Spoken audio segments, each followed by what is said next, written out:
Orc's Bride by Celeste King, Orc Warriors of Protheka. The worlds of Protheka are such a vast universe that at times it's hard to keep track of. Yes, I can understand that. So many cities, contents, planets. It reminds me of a spider web. Oh yeah? Where do you see us? The middle? Well, not really. You and I are somewhere on the outermost edge, watching and observing, telling the stories. Samara, Yes, Eroth. I was wondering if you've been to worldsofprotheka.com lately. They have new content every week, audio and ebooks. Of course I have. You think I'm the kind of woman who lets good content slip through her fingers? Not a chance. I've been reading every dirty detail at a 30% discount with code YouTube30. There's always more on the way, right? Always. You're listening to Orc's Bride from Celeste King's Orc Warriors of Protheka series. Chapter 1. Dog. There is a stillness in the air today, the only sounds I can hear being the birds in the trees and the heavy breathing of Akita the Wise of the Golden Arrow clan and Old Malik of the Burning Sun clan. The former is the one who convinced me to join the initial group to welcome the humans, and the latter, being a former chieftain himself before stepping aside to leave his clan to his son, would have dragged me here if I had declined. I stand alongside them as we wait for the human delegation. Today is the day that we hope to make new alliances that can make our already growing numbers even stronger. As chieftain of the Beheader clan, this was not something that I ever envisaged, though I was more than aware that my kind has been working alongside and even mating and breeding with humans for some time now. Indeed, it seems to be spreading amongst the clans as chieftains especially choose humans for their mates. None more than Akita have made quite such a success in this union of the species. He has become a leader that many of us have learned from, despite his young age. As such, I have developed close ties with the Golden Arrows, especially as they have been focusing on developing healing skills and medicines that both humans and orcs can benefit from. With the dying of our magic, we have little choice to advance our skills and knowledge in these areas, and Akita's mate has been crucial in developing and delivering on this. Shamans are now able to learn from humans in this way, meaning that many lives have been saved without the need for magical intervention. As a leader, I'm willing to do whatever is needed in the best interest of my clan. That includes working together with other clans that wish to stop the endless fighting over territory, honor, and resources to make this life more bearable. All of us, humans and orcs, have had our fill of hardship and savagery, of plundering this world of its people and resources, as well as now having to come to terms with the dying of our magic. Orcs have been through more than enough as it is, and now, just when we believed ourselves to be free of our mortal enemies, the Dark Elves, we've all been shocked to our cores to discover that they have followed us to Earth. This is why it is imperative that our clans join forces not only with each other, but with humans too. Harok and Akita were right when they came to me, insisting that we needed help from the natives of this planet, especially when it comes to weapons. Dark Elves are a threat to us all. They have already driven us from our own planet, Protheka, and somehow they have managed to find us. For a while it seems they have managed to keep their presence hidden, but they are not a race to be kept underground, and have since declared a frontal attack, determined to exterminate our race. And so we wait for the human delegation, hoping that we can negotiate some form of cooperation as we once again come under threat from the Dark Elves of Protheka, wondering if we can ever be free of them. My fists clench and my jaw tightens as I think of them, their greed and their cruelty knowing no bounds. They have driven us from our home, and yet still they are not satisfied. Silently, the humans emerge from the forest and I heave out a breath. I watch as they appear, all wearing the same attire, dark green pants and shirts that do well at keeping them camouflaged. In their hands they carry large knives and also spears which I suspect to be mithril, the only metal that can kill orcs. It's clear they don't trust us, so we can only hope that Lisa, Akita's human mate, has laid the ground well for this meeting, explaining to them the recent happenings and stating how humans have little choice but to start to join forces with us in greater numbers. For so long, humans have believed us to be their worst enemy, and of course they would have cause to. As a species, we have decimated this planet over the decades and taken life as they knew it away from them. But things have changed over the years as orcs and humans have begun to coexist, and now orcs aren't the only enemy. Not content with setting their sights on orcs, the Dark Elves have also targeted humans, undertaking killing sprees, harvesting humans, and taking them for whatever lurid reasons they have. Orcs and humans now have a common enemy, and if anything can bring us together, this may be it. The humans stand before us, clearly tense, but try to avoid showing signs of it. I can smell their fear a mile off. The person who steps forward and speaks is a woman, and it surprises me. Humans are not always known for their equal treatment when it comes to their women, let alone placing one in a position of leadership. There is nothing about her that says she is nervous, and this leads me to suspect that she is from a human settlement that is more progressive in its ways. Not all humans are animals, in the same way that not all orcs are beasts. This woman is not fragile, quite the opposite, in fact. She observes us, her eyes clear and confident, and I can't help but admire her strength, as though she has the spirit of a warrior. It's something that I recognize as a warrior myself, and I am drawn to her in a way I would not expect, having never been interested in human women before. Though she is smaller than an orc, of course, her demeanor exudes nothing but power and determination, almost as though she is an equal, a thought that shocks me as it enters my mind. But humans have surprised me recently, showing themselves to be much more capable than their puny bodies would suggest. I rake my eyes up and down her, trying to be discreet about it and hoping that I am succeeding. She is fairly tall for a human female, though much smaller than an orc, and her body is young, lean, and athletic-looking, obviously used to training and being active. Her golden hair rests just below her chin, framing a face that is strikingly beautiful. Old Malik steps forward to greet her, ensuring that he is unarmed to demonstrate that we are no threat and can be trusted. He introduces himself, shaking hands to show that we have some knowledge and respect for human customs. The woman introduces herself in return as she also extends her greetings to Akida the Wise, who is, as ever, the diplomat.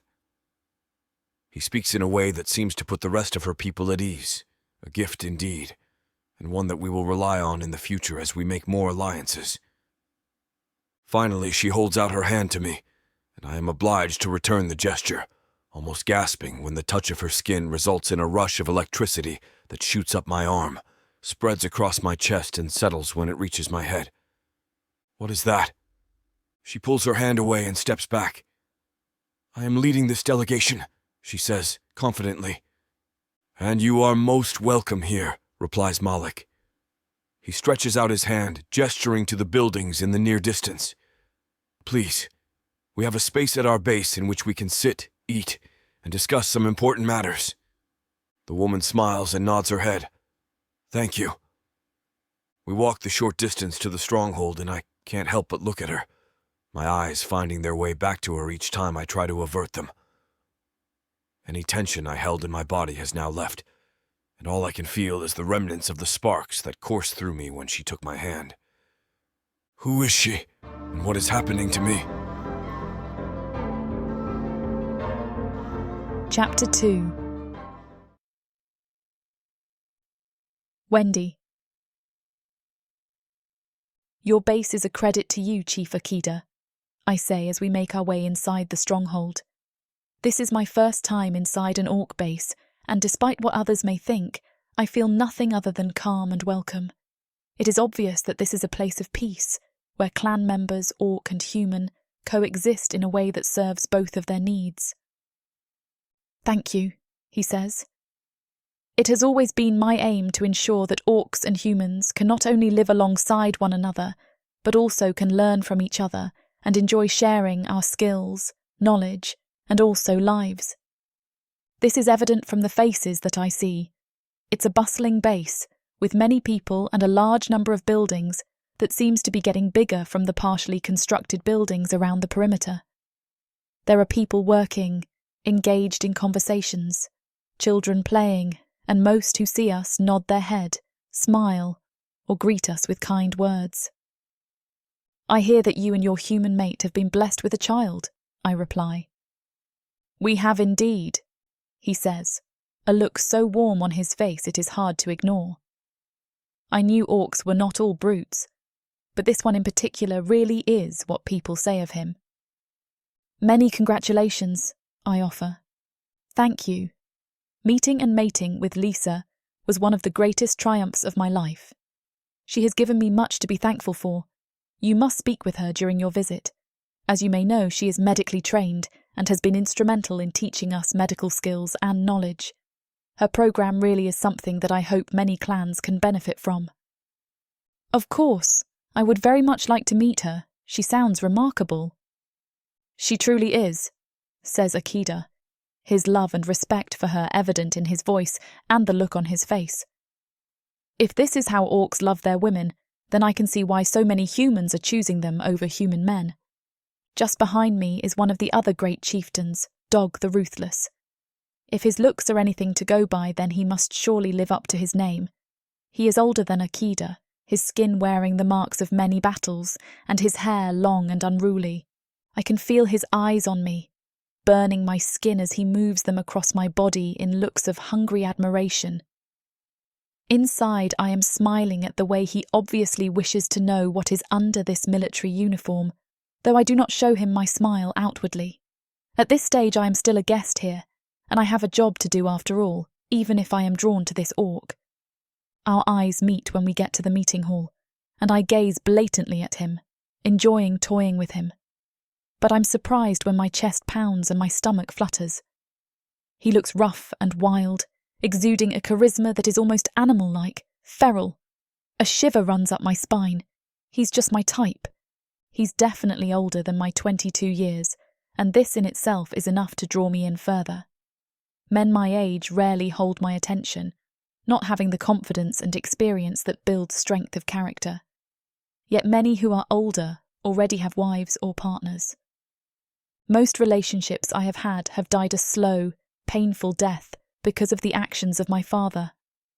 Obviously, I've chosen wrong in the past, setting my sights on men who were weak and could never give me what I need, what I crave. But this orc, I can hardly believe my mind and body is reacting like this. Orcs have never done it for me. But one thing I am sure of is that I do what I want, when I want. Life is far too short to live in an unfulfilled way, especially a life such as this in a world such as this. Besides, I've heard what some women have had to say about taking orcs as lovers, and apparently there is plenty to get excited about. Their bodies may be huge, and they may often look and act ferocious, but in bed they can leave human men behind by far. Times have changed. Orcs and humans are working together and coexisting, helping to establish peace. Many have enjoyed pleasure together and also fallen in love, resulting in interspecies children. It's a far cry from the war that raged between us for so many years. Come, says Malik. We have prepared a sumptuous dinner that I hope will be to your liking. Of course, we have humans here at our base, so we are able to understand more of your customs and preferences. Thank you. That sounds wonderful, I say, smiling at him and then turning my attention back to the one they call Dog. His eyes blaze as they meet mine, and, once again, I hold his gaze, enjoying the way that it feels as our chests heave in unison. I can hear the noise before the doors are even opened. There is music and laughing, and the voices of orcs and humans spill out in a display of rowdiness and harmony that brings a bigger smile to my face and a lightness to my belly as we're led in. Here, says Malik, this table is yours. Please eat, drink, and be merry. This is not what I was expecting from these negotiations, but whatever it is, I am down for it. The food is delicious, a huge selection of meats and vegetables, fresh crusty breads and delectable sweet pies. As for the ale and the wine, it does not stop flowing, and I match my men and many of the orcs, drink for drink, unable to remember a time when I enjoyed myself this much. At the other end of our huge table sits Dog, his face serious as he silently eats. By now my belly is full, and the alcohol has taken away any inhibitions that I had left, and they are few as it is. I watch him for a few moments, taking in his demeanour and his huge body. He looks like many of his kind. Tall, well over 6 feet, with a hard body covered with an armour of muscle. His hair is different, wild and curly that reaches his shoulders. He exudes a rough wildness even more than most orcs, and it's this that speaks to me the most. I find myself wondering if he is as wild as he looks, and how that would translate to the bedroom. He's also older, a perfect combination, and from what I have seen so far, there doesn't seem to be a significant other, whether human or orc. Dog the Ruthless. Just how ruthless is he? How wild and dangerous? The need to know wins, and I'm not sure if it's the alcohol or the sheer desperation of wanting to find out, but something takes me over. My lips curve into a smile as a thought comes to me, the alcohol in my system ensuring that nothing will stop me from acting upon it. I stand, my eyes fixed on him, and sashay towards him, seeing that my plan is working as his eyes fix on the sway of my hips and move up to my breasts. Dog, isn't it? Yes, he says gruffly as I stand next to him. Chief Dog. He looks up at me, his eyes almost sparkling as we gaze at each other. Just being this close to him sends a thrill through my body, and if I could, I would run my hands hungrily over the hard muscle of his chest. Well, Chief Dog, do you want to know how humans like to welcome people?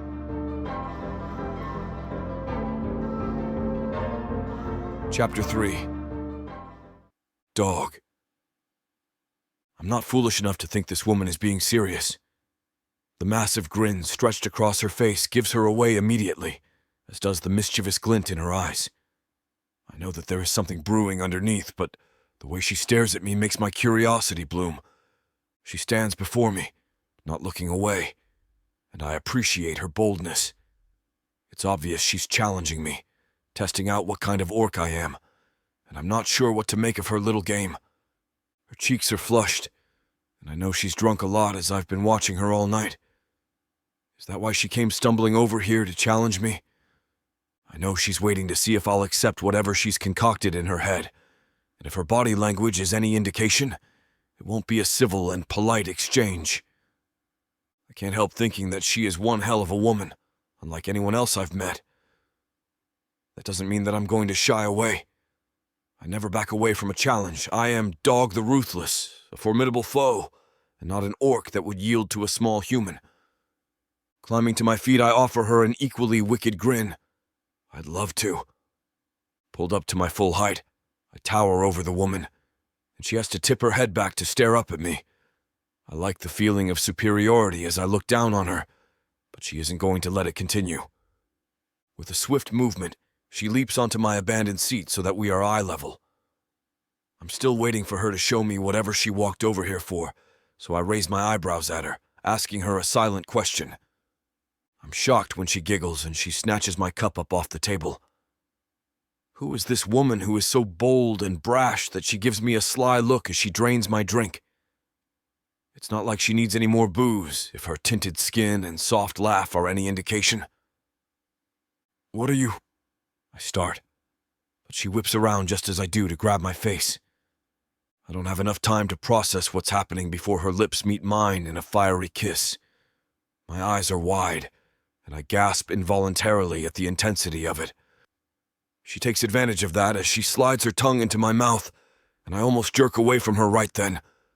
I would have if it weren't for the electricity that is starting to pulse through my veins, pulling me into the kiss.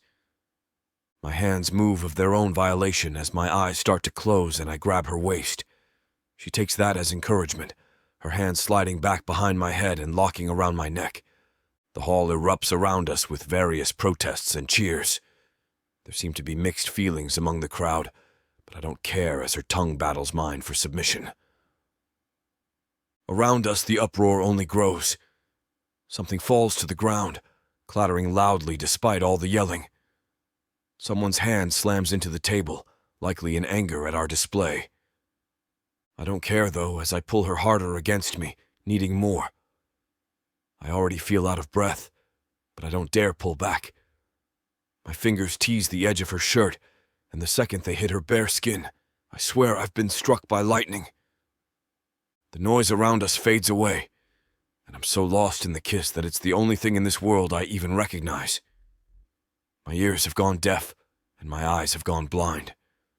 The only thing I have now is my touch and taste, and this woman is dominating both. I swear that she can't be human with the way that she is making my body react. She must have some kind of magic with the way I feel right now, because this is something otherworldly. She pulls back as my hand moves to grip her hair, and I try to follow her.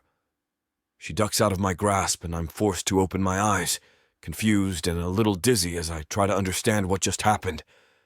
I had been getting into the kiss when she broke it, and it takes me a few tries before I'm able to blink away the bleariness that grips my vision. My eyes lock back on the woman as her lips curve up in a dangerous smile, like she's daring me to take her right here. Don't tempt me, I want to tell her as anger floods my body. My heart thuds with irritation at the suddenness of it all, and with the blood roaring in my ears, I almost miss her next words. Humans in Western countries greet each other with a kiss, she tells me, her teeth sinking into her bottom lip like an invitation. I take a step forward, ready to finish what she started, when someone storms in between us. "Wendy!" he shouts, and it's hard to hear him over the din of the hall. I almost didn't see him, except for that his hand clamps on the woman's arm, yanking her back to the floor and breaking the spell between us. It's an older guy that's pulling the woman, Wendy, back, glaring at her, and once he's safely put several feet between the two of us, he turns to me. "Sir, I apologize for this. Some of our people are just a little wound up with the upcoming war. It won't happen again." Her head pops open over his shoulder as she wiggles her eyebrows at me. "I wouldn't be so sure of that," I think to him, as he grabs her and drags her back to her table. Wendy's eyes stay on me as she's pulled across the room, and she doesn't look deterred one bit. Not as she waves at me, pressing her hand to her lips and blowing me a kiss. The man dragging her is yelling at her, trying to spin her around as she ignores him. She clearly doesn't care what this man thinks as she gives me a silly grin, her gaze never leaving mine even as he pulls her around to face him. I sink back into my chair, the noise around me all turning to static. I can't focus on anything, not the conversation or the food, and almost subconsciously I touch my lips. I'm shocked by the reaction she pulled from me, and I almost can't believe that any of that just happened. When I lift my eyes, though, I see Akita watching me. He's grinning, his arm wrapped around his mate's, and he raises his eyebrows at me before turning to laugh at something someone said. He seems to be having a good time, which only infuriates me for some reason. I glare at him, not sure why I'm even upset, and I realize that I am no longer in the mood to be in this crowded hall that reeks of booze. I need to clear my head, and I shove back from the table, needing to breathe. Everyone around me is so engrossed in their own conversations that they don't even look up as I stand. Good. Let me leave in peace. Turning, I stalk towards the door, and just as I reach for the handle, I think I hear my name. I'm not in the mood for dealing with any of these people, though, so I push outside. The voice follows me, and it is only then that I realize how familiar it is. My blood sings as it draws closer, and I slow, turning to confirm what my body already seems to know. "Dog!" Wendy shouts as she jogs after me, and I stop entirely, turning to face her. Chapter 4. Wendy. Jones is fuming, but I'm not really listening to him.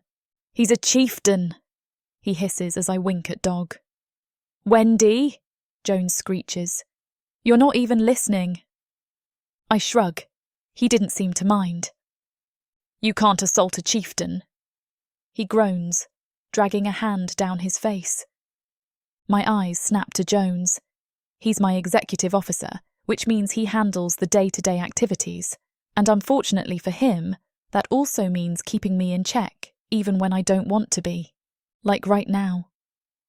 Hey, I didn't do anything like that. We're both consenting adults here, and he was not done with me. You just came up and ruined it. No, he grounds out, looking up at me with fire in his eyes. You are about to ruin our negotiations with them. There are things more important than getting laid, you know. I flick a piece of hair out of my face. Why should I die horny? That earns me another groan, and he grips my arms, trying to get me to be serious. Wendy, we need to work with these orcs, not bed them. You aren't doing anything but making a mess. And did you have to do it so publicly? Movement behind Jones catches my eye, and I shift to the side to see around him. Dog has left his table and is now moving toward the door. No one else seems to notice, and I know that this will be the perfect opportunity for me to get him alone. That kiss only confirmed my earlier thoughts. He'd be a good lover, and the spark between us is pretty strong. I can only imagine what the sex would be like, but I want to know from experience, not just guess. Behaviour is embarrassing for the rest of us. Somehow Jones is still talking. Okay, I say, cutting him off. Okay, I get it. You want us to all be dry and focused. I've got some unfinished business, so let's just pick this up later, all right? His face goes from stunned to pissed, but it doesn't matter as I dart past him and out the door. Dog! I shout, but he doesn't turn around. Dog! His legs are long, but I run daily. It's easy for me to catch up to him as he starts to slow. Dog! That one seems to catch his attention, and he turns around to look at me with raised eyebrows. It's only then that I realise I didn't think about what I was going to say to him. I just know that I want to explore that spark between us more. I gulp, suddenly breathless as I try to sort out what to say. I'm sorry for surprising you back there. While I don't care about Jones or anyone else, he might have had a point about practically assaulting a chieftain. A frown deepens across his face. You're sorry for the kiss? He sounds disbelieving already. I cross my arms across my chest, jutting out one of my hips as I look at him. Well, no, I'm not sorry for that kiss, nor do I think I should be. I just don't think I chose the appropriate venue. He blinks a few times, his lips parting in surprise, and I feel the sudden urge to launch myself at him. I don't, not yet at least, as I've clearly shocked him. I wonder if I was wrong in thinking that orcs are more direct than humans. He doesn't seem to know how to handle me. Finally, a grin spreads across his face. You're straight to the point, huh? I shrug, giving him a sly smile and answering nonchalantly. I'm a free woman, and I can do whatever I like. If I'm interested in someone. I let my eyes rake over his body. Then I go for it. Why waste time denying yourself the simple pleasures of this world? He drinks in my words, but all I can do is stare at his mouth. I really enjoyed kissing this orc, and the longer I stand here, the more I want to do it again. I really would rather tumble into the bed with him, no strings attached, and see where we end up from there. We're both consenting adults, just as I told Jones, and as long as Dog doesn't have a problem with it, I'm willing to go for it. I just want to have some fun and see what happens. It's hard for me to find someone to be with a lot of the time, especially with people my age. As I survey Dog, I realise I don't know how orcs age. He has to be older than me. Maybe way older than me. Should that turn me on so much? He clears his throat, pulling me out of my thoughts, and I hope that he's picked up on my not-so-subtle hints. Instead, he changes the subject. So did you follow me out here to not really apologise, or did you need something? Maybe he's not ready, but that's fine with me. I'm not ready to abandon this as a possibility, and the perfect idea strikes me. Yeah, actually, I want to tour the base tomorrow, and I need a guide. I was going to see if it was okay for you to show me around. A tour of the base? He repeats, levelling his gaze at me. I bob my head. Yeah, I've heard there are many human facilities that have been installed here, and I'm fascinated. I just need someone to make sure I don't get lost. I wink at him. I have a terrible sense of direction. It wasn't a complete lie.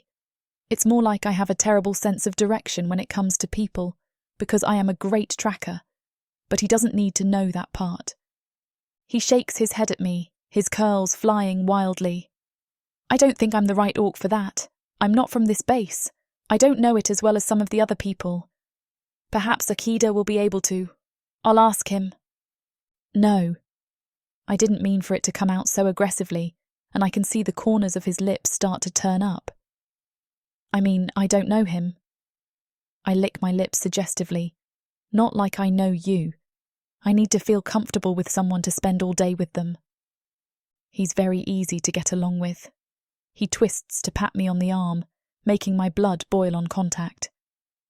You'll be just fine. I'm not, though. There's a hint of mischievousness to the way I say it. Easy to get along with, that is. You seem to be one of the lucky few. I don't know if I'd say lucky, he mutters. My mouth quirks up. Your body says otherwise. He sputters, blinking as he stares at me, and then his gaze hardens. You're not going to let this go, are you? I shake my head. No, dog. You'll find I am a relentless woman. Like I said, when I want something, I go for it. Nothing gets in my way. His eyes sparkle as I say it, and finally he nods. Fine, I'll take you tomorrow. Heat flushes up inside me, but I try to clamp down on it. I can't keep my grin from growing wider, though. Great, I'm looking forward to it. His gaze roams up and down my body before he grunts in response. Then, without so much as a good night, he turns and starts to walk away. I'm surprised as he stomps away, and I call out after him, "We'll meet here after breakfast." I wave at him, though I don't think he sees it. He doesn't answer either, but I know he heard me.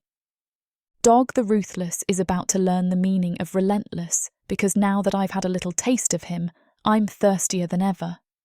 I expect that he's more interested than he's letting on, and now that I know I'll have him to myself tomorrow, I have the perfect opportunity to get under his skin. Hopefully, it won't be the only thing I'm under by the time the day's over. Chapter 5. Dog. As I wait for Wendy, I start to wonder why the hell I'm waiting for Wendy. I feel like I ended up agreeing to take her on a tour of the base I had only recently acquainted myself with just because she was very insistent. Which has its advantages, obviously, but it makes me wonder how often she just got her way because she refused to take no for an answer. She certainly got the attitude of someone who doesn't hear no often enough and probably gets irritable when they do. It's not a good sign for someone during negotiations. And she's late. If she's going to rope me into giving her a tour of the base, the least she can do is flipping show up. And why does she want this blasted tour? Considering what we are trying to accomplish here, I feel like she could be taking this more seriously and spending her time better. After about 20 minutes, I'm about ready to just walk away and go about my day when she finally comes out. She looks legitimately shocked to see me standing there. "You waited?" Wendy says as I see a few other humans follow her out the door behind her. "You're lucky. I was about to give up on waiting for you and get actual work done," I growl. The humans behind her turn right but linger a bit, trying not to look like they're looking and failing miserably at it. I can't tell if their disapproving glare is meant to be directed at her or at me. Obviously, the two of us together have upset some delicate balance in the human social hierarchy or something. I don't know whether that's a general ill will towards orcs or just them having issues with her in that very public makeout session. It's all not giving me much hope for negotiations. Given how she practically mounted me in the dining hall, I can only imagine what they think we are going to do. I almost feel like clarifying for them, but that seems like more effort than is actually warranted when chances are, even if we secure some kind of mutually beneficial arrangement, I'm unlikely to see this woman again, which I think of all the possible outcomes is the most pleasant. She unnerves me, and I don't know what to do with that. I have no problems with humans as a species, but I don't spend much time around them, and even if I did, I'm not sure I could summon up the interest to care about their social niceties. "Assholes," Wendy says, raising her middle finger up to them. Even with my limited interactions, I know that gesture isn't usually appreciated. The woman at the head of the pack scoffs in disgust, and the group leaves us behind. Something I should know about? I ask, trying to figure out if I'll have to do damage control. Oh, they just generally don't like anything I do. I bite back sarcastic shock, but then I start to wonder if that means trying to win this woman over means alienating other humans and possibly tanking this whole summit. Though I did let her berate me into this, and she has the expectation now for me to follow through. As much as she annoys me, it's not enough to make me go back on my word, especially not if her faction is key to pulling this all off. I hate politics. I'd much rather be out there fighting the good fight than be dealing with this bureaucratic mess. But this is where I'm needed. Well, are we going to get moving? She asks, like I was the one who made her wait outside for 20 minutes. The audacity of this woman would be impressive if it didn't also make me want to throttle her. But I take her around the base and show her what I found in my limited time here. I bring her first to the newly constructed one-room schoolhouse. I don't let her get too close because I don't want her distracting the kids. And there is the slightly paranoid part of me that thinks I wouldn't want some random guy showing off my kids to some random woman. Wow, that's great. How are they going to teach so many different age groups? Are there a lot of kids who go to school? I don't know. Again, I've only been here a little longer than you. I take her to the crops, where she has more questions about irrigation that I don't know the answer to. When we get to the barn, I've had enough. No, I don't know where they got their livestock, I answer. Why not? Because when they were showing me the place, I didn't think it was a relevant piece of information. You're not curious at all?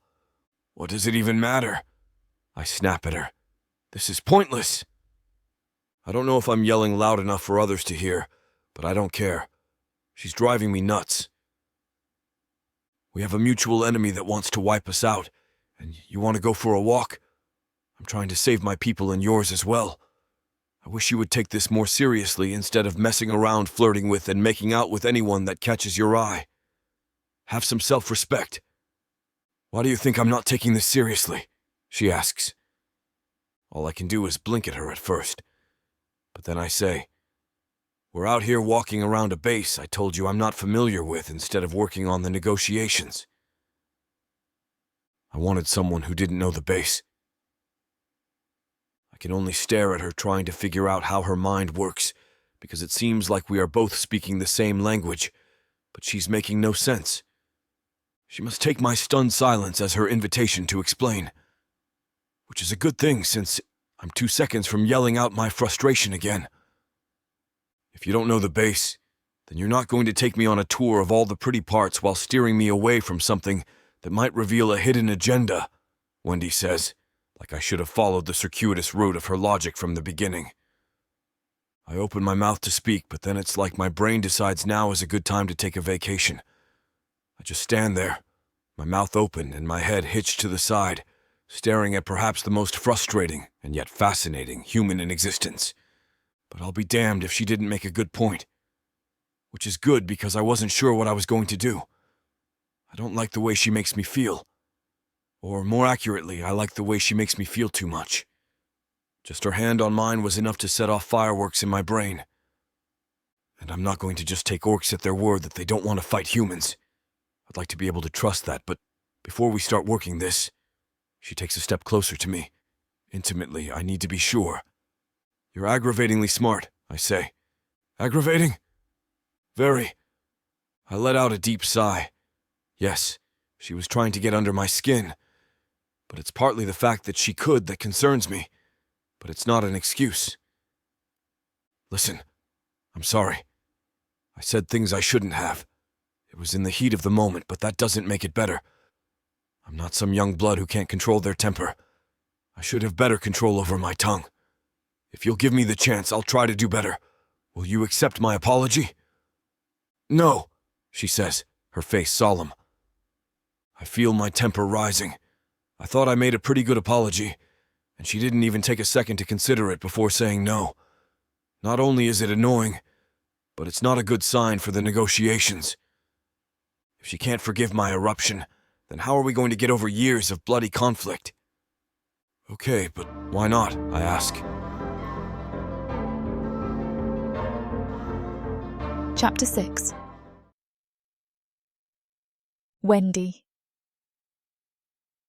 I try not to laugh out loud at Dog's evident shock and frustration. He's such a tough-looking orc, and yet he falls victim to my teasing so easily. I'm enjoying his company even more than I thought I would. I'll accept your apology, but only if you make me dinner. At your place tonight, I say firmly, letting a coy smile dance over my face to soften my tone. Dog's expression shifts from exasperation to something more uncertain, even wary. My grin deepens. I've always loved a man who can recognise an equal, even hidden under a pretty face. Rumour has it that you're a great credit to your people in the kitchen, I tease lightly, trying to goad him further into accepting the invitation. He seems incapable of leaving a challenge on the table, so I'll use his competitive nature to my advantage. I think to myself with a small smile, I'll make it worth his while later. Dog stands quietly for another moment, his face still holding the same dubious expression. I start to worry that I'm coming on too strong, and then mentally kick myself.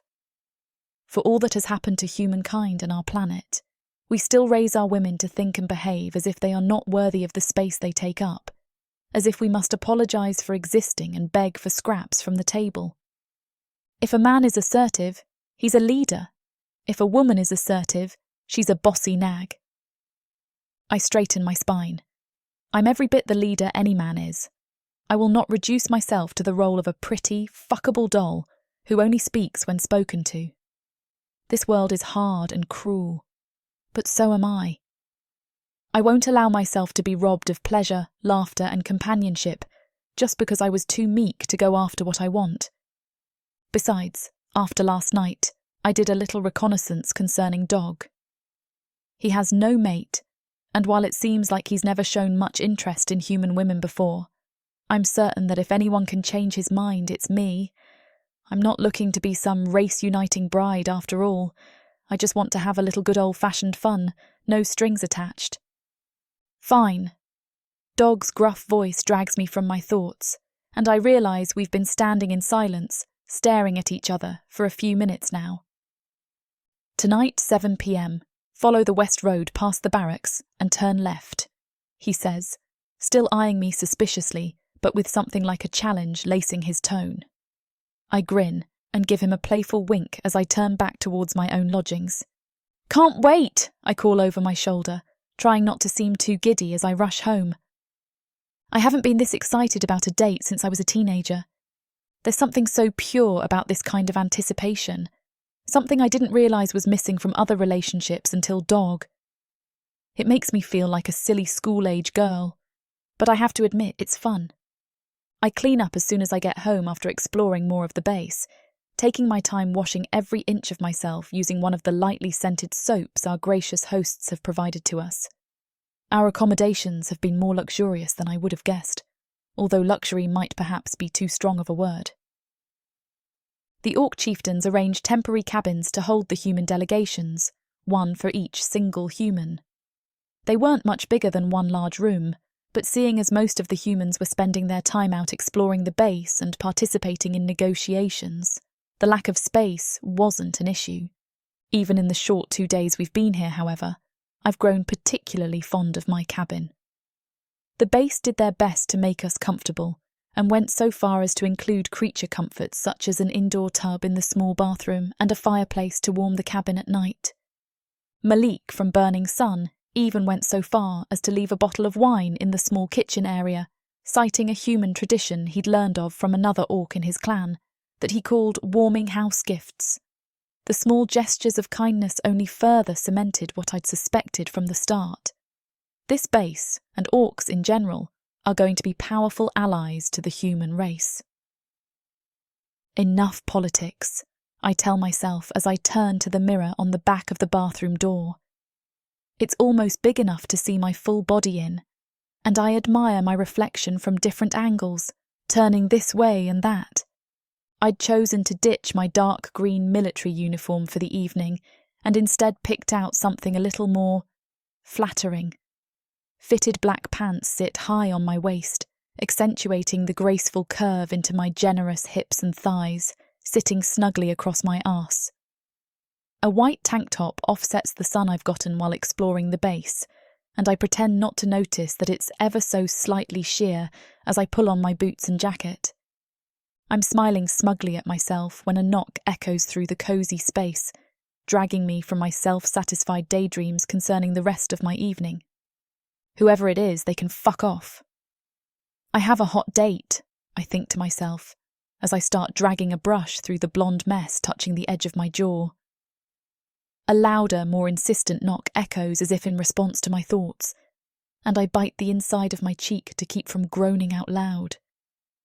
Before I have time to even think about opening the door, it swings open on its hinges, and a familiar face pokes around the corner.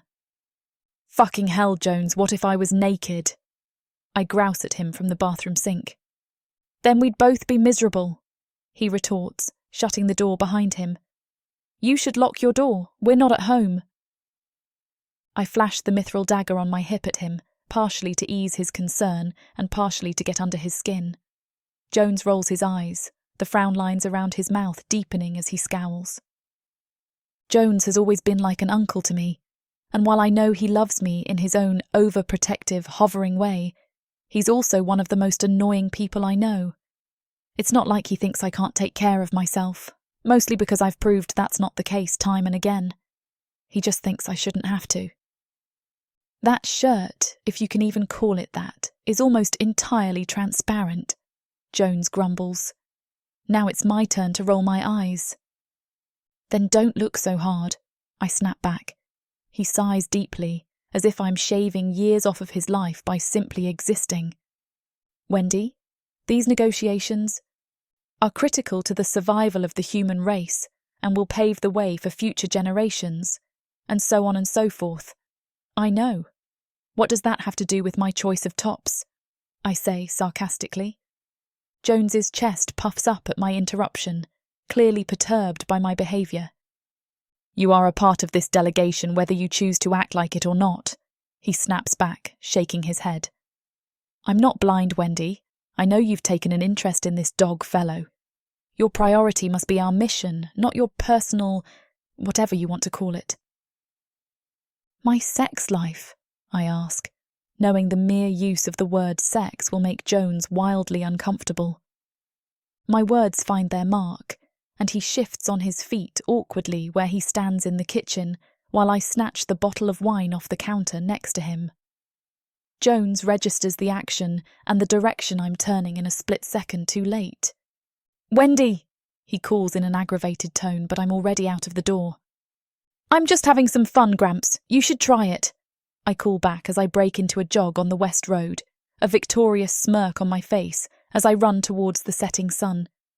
I slow down a few minutes in, once I'm sure Jones isn't following me, to chide me further about my behaviour and wardrobe. With the barracks behind me, I turn left at the fork in the road, running my hands through my hair and straightening my clothes. Dog's house isn't hard to find in the low light, as it stands away from most of the other structures. I nibble on my lips, trying to add some colour before knocking on the door. It opens a heartbeat later. "Hi," I say with my most casual smile, leaning against the doorframe. "Can I come in?"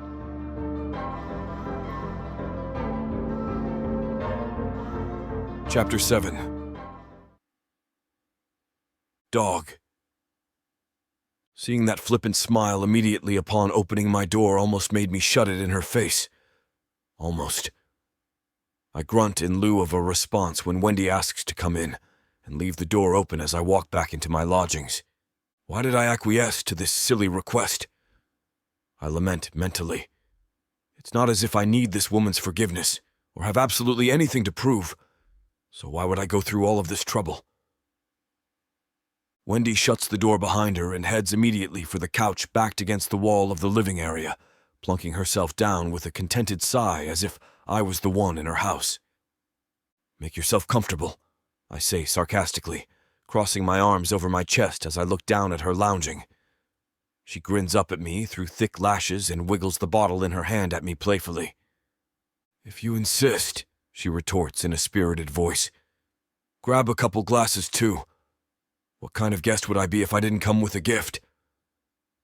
I grab a couple glasses, only realizing when I'm halfway back to the couch with the glasses in hand that I'm following this slight human woman's orders like a well-trained dog. I glower at the thought but hand them to her wordlessly as I stand beside the couch.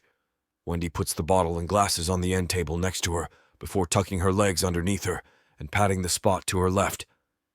"I'll stand," I respond curtly, not wanting to comply with any other casual orders. Wendy giggles in response. "Someone's a little grumpy," she teases as she pops the cork of the bottle. "Come on, dog, sit down.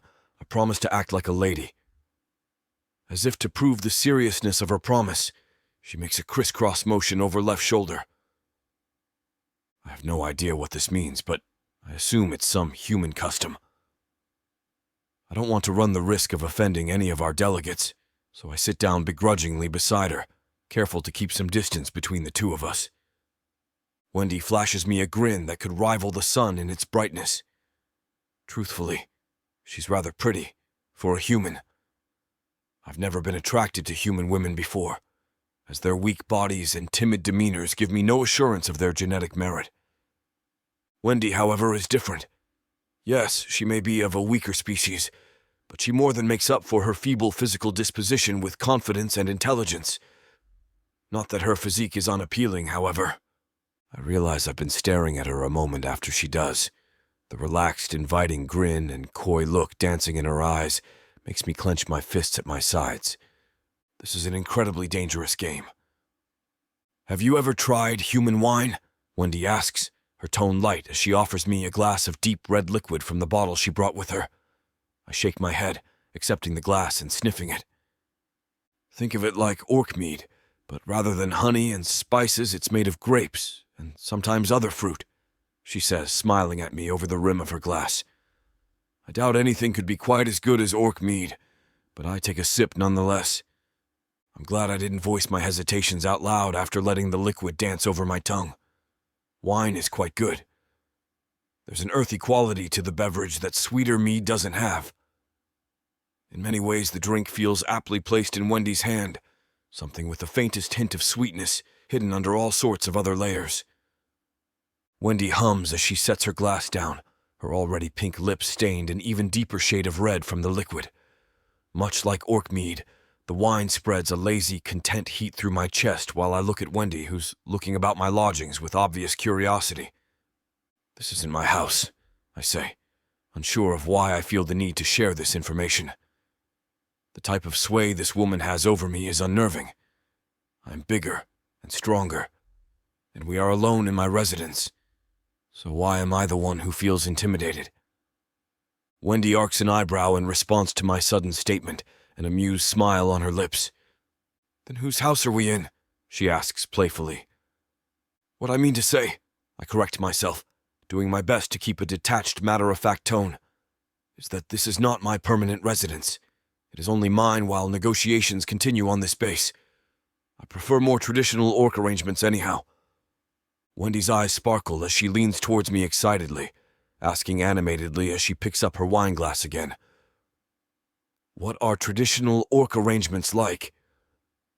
I can't help the nostalgia her question raises in my bones, and I smile wistfully. "Not quite so.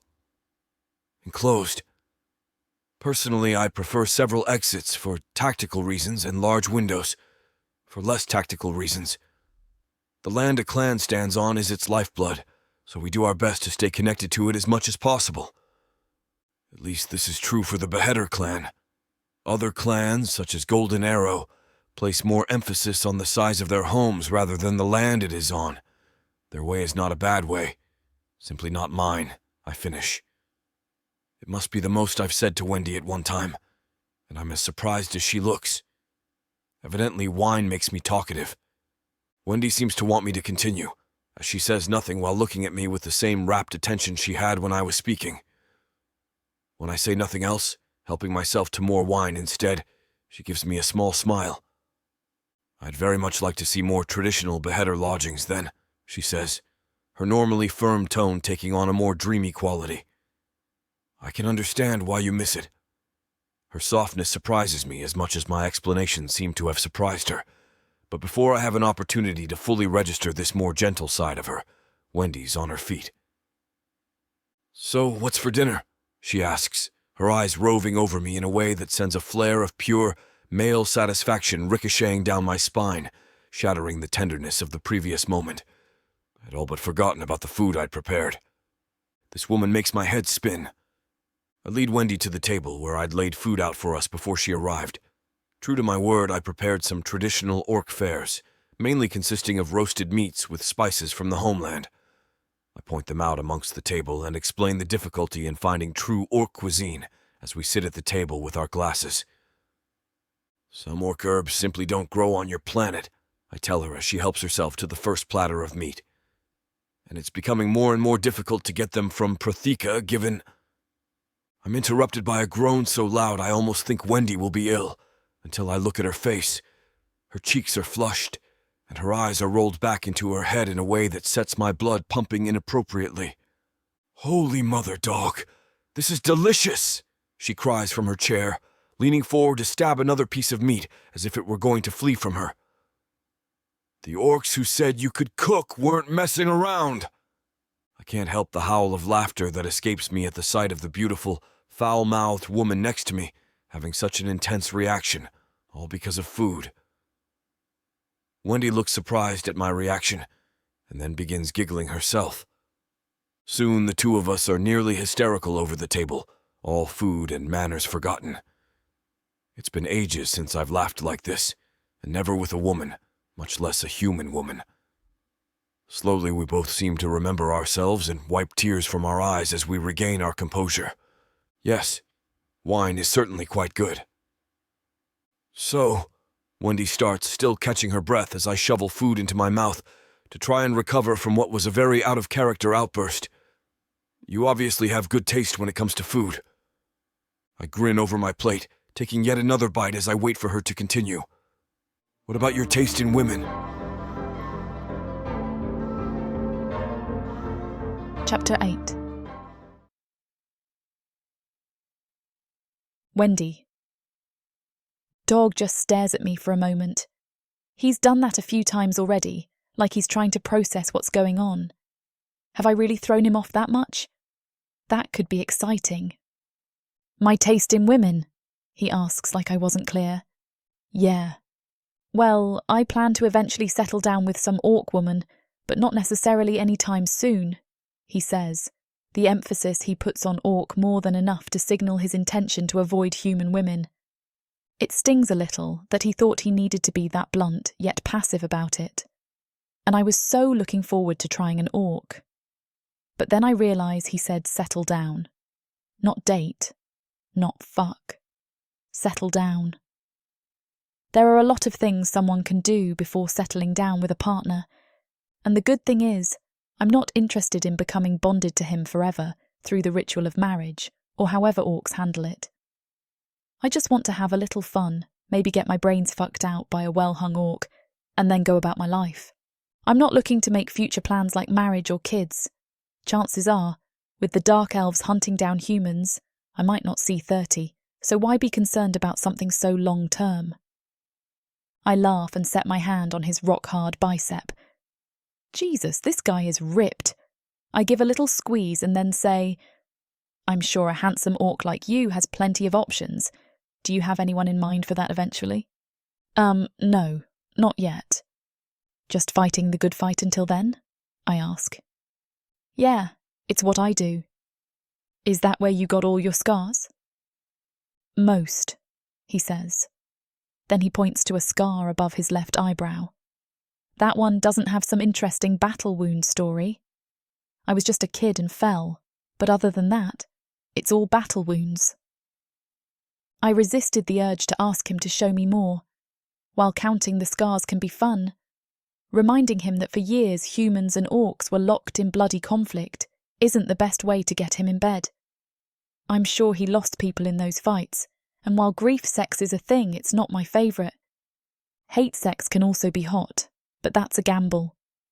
I'm not looking for him to put a ring on me or anything, but I do want him to like me. Whether we end up fucking or not, we still have to get through these negotiations, and that's easier to do when someone doesn't hate you. I try a slightly different tactic. Yeah, most of mine are from battles, but I have a few scars like that from dumb accidents too. Like what? I stand and pull the hem of my pants down. His eyes go wide like he thinks I might take them all the way off. I note that he doesn't make any move to stop me. That's a good sign. At least he doesn't not want to see me naked. I pull them down just enough to show the series of small scars on my hip.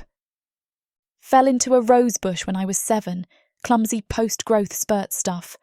My mum was so mad. She worked so hard on getting those to grow in the bunker, at least until she saw how bad I got scratched up. But I'm sure she hasn't let you forget it since you healed up. Yeah, she liked to remind me of it any time I didn't want to help out. Liked? Dog raises an eyebrow, and I wish I hadn't mentioned it was my mum's rosebush. She passed away when I was 10. Oh, I'm sorry to hear, he says, his face falling. Pity sex is always a possibility, but not the best, so I switch gears. After taking my last bite, I say, I think there's some more wine. Do you want some? Sure, Dog says. I swipe the wine bottle from where I left it on the table. I have to suppress a smile as I watch him sip and swirl it.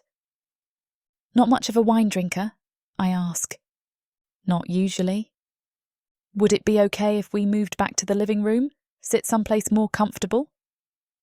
Okay, he says with a nod. When he sits on one end of the couch, I take up a spot in the middle this time, not leaving too much room between us. Do you drink wine a lot? He asks before taking a drink.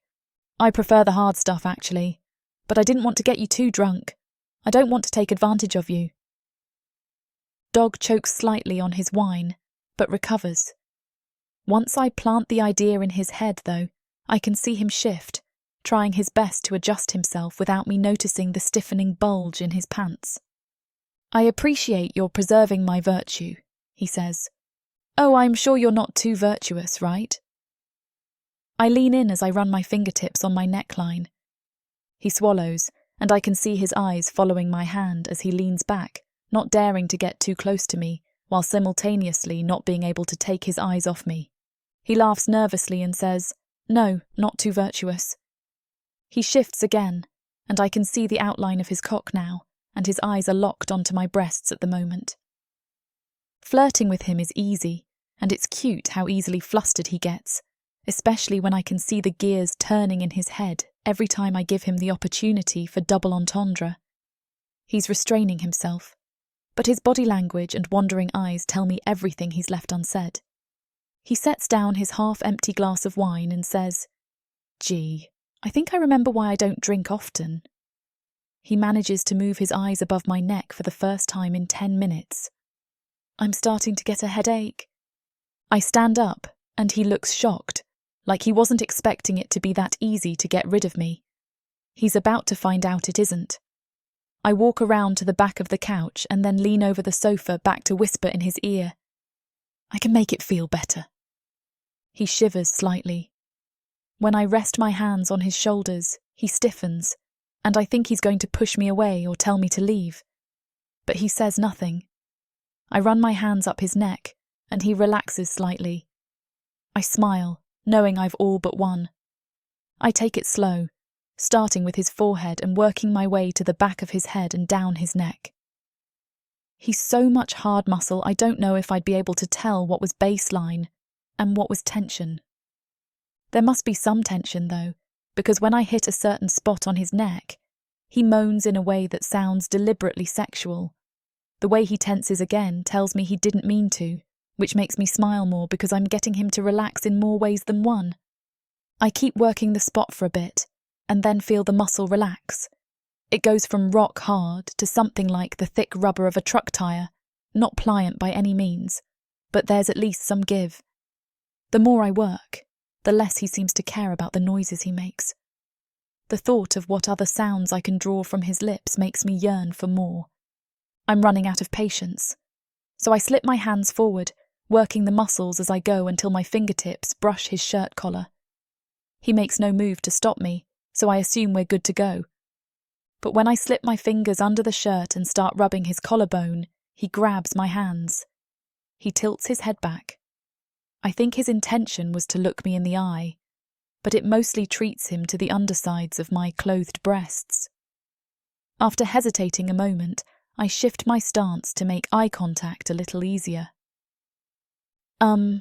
He starts before letting out a sigh. What are you doing?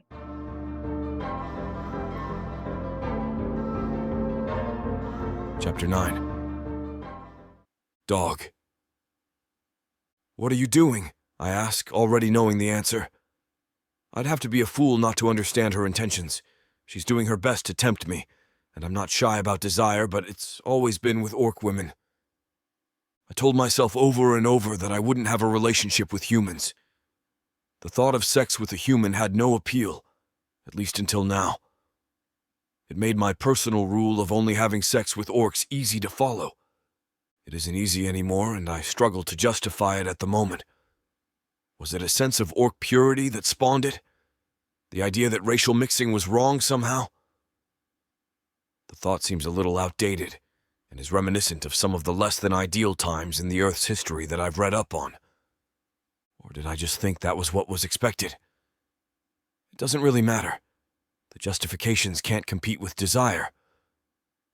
"What do you think I'm doing?" she says, a mischievous grin spreading across her lips.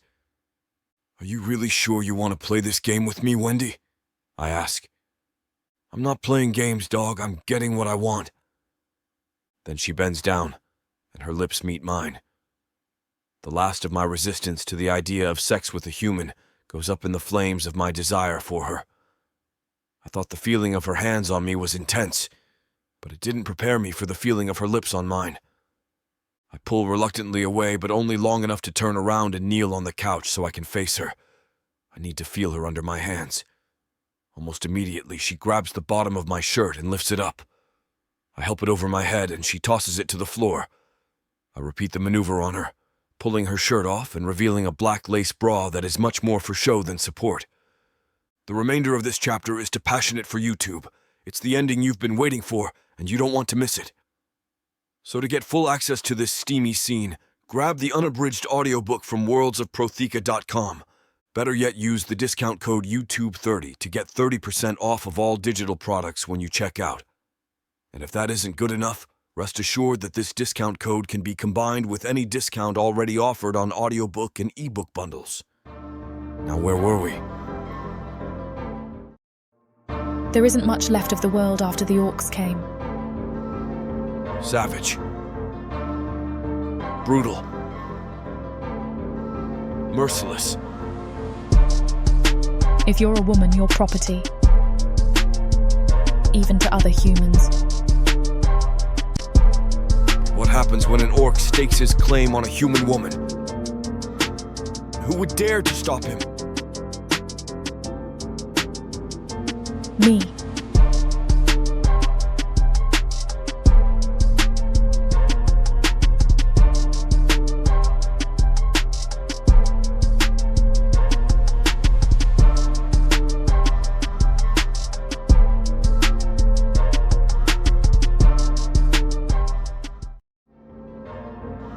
Chapter 10.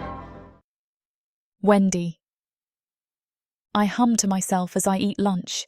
I slept straight through breakfast since I didn't get to my room until late. Although we did end up going another couple of rounds, I didn't spend the night. Dog was very concerned about others finding out we're fucking. Though after a little discussion, it was obvious this wasn't a one-time deal. I'd be back. It was a no-strings-attached thing, and I could respect his wishes for anonymity. I had my own reasons to be discreet. If Jones, or, God forbid, my father found out, I'm sure either of them would blow a gasket about it. Jones is always concerned about orcs. I think my father spends way too much time worried about my romantic life than he should, even when it's just other humans. I think he wants me to settle down already. I'm not going to do that anytime soon.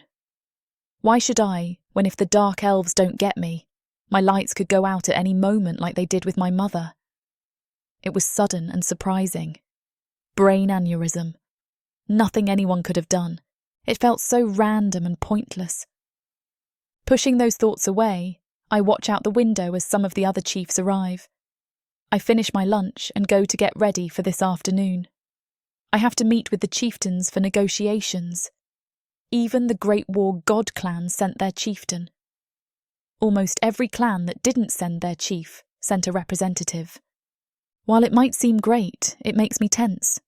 Some of these clans had been fighting each other before the Great Rift dropped them on Earth. For one thing, there was that pre-existing tension getting added to the room. And then there was the fact that generations of rivalry were being set aside because Dark Elves showed up.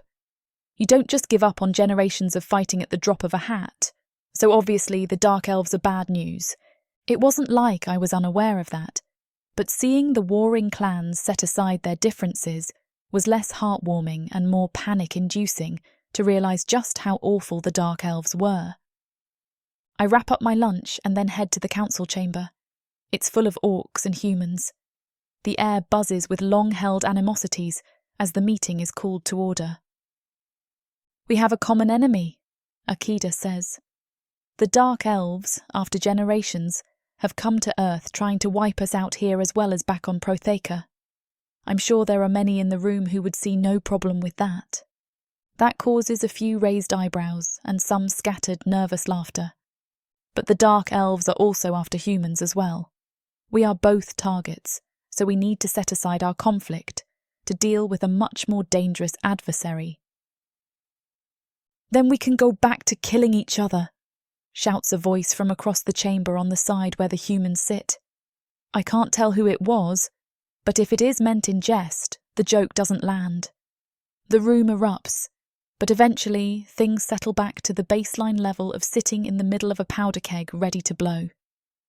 You humans have your guns, which, while they do little to an orc, are actually very effective at killing Dark Elves and can do so from a great distance.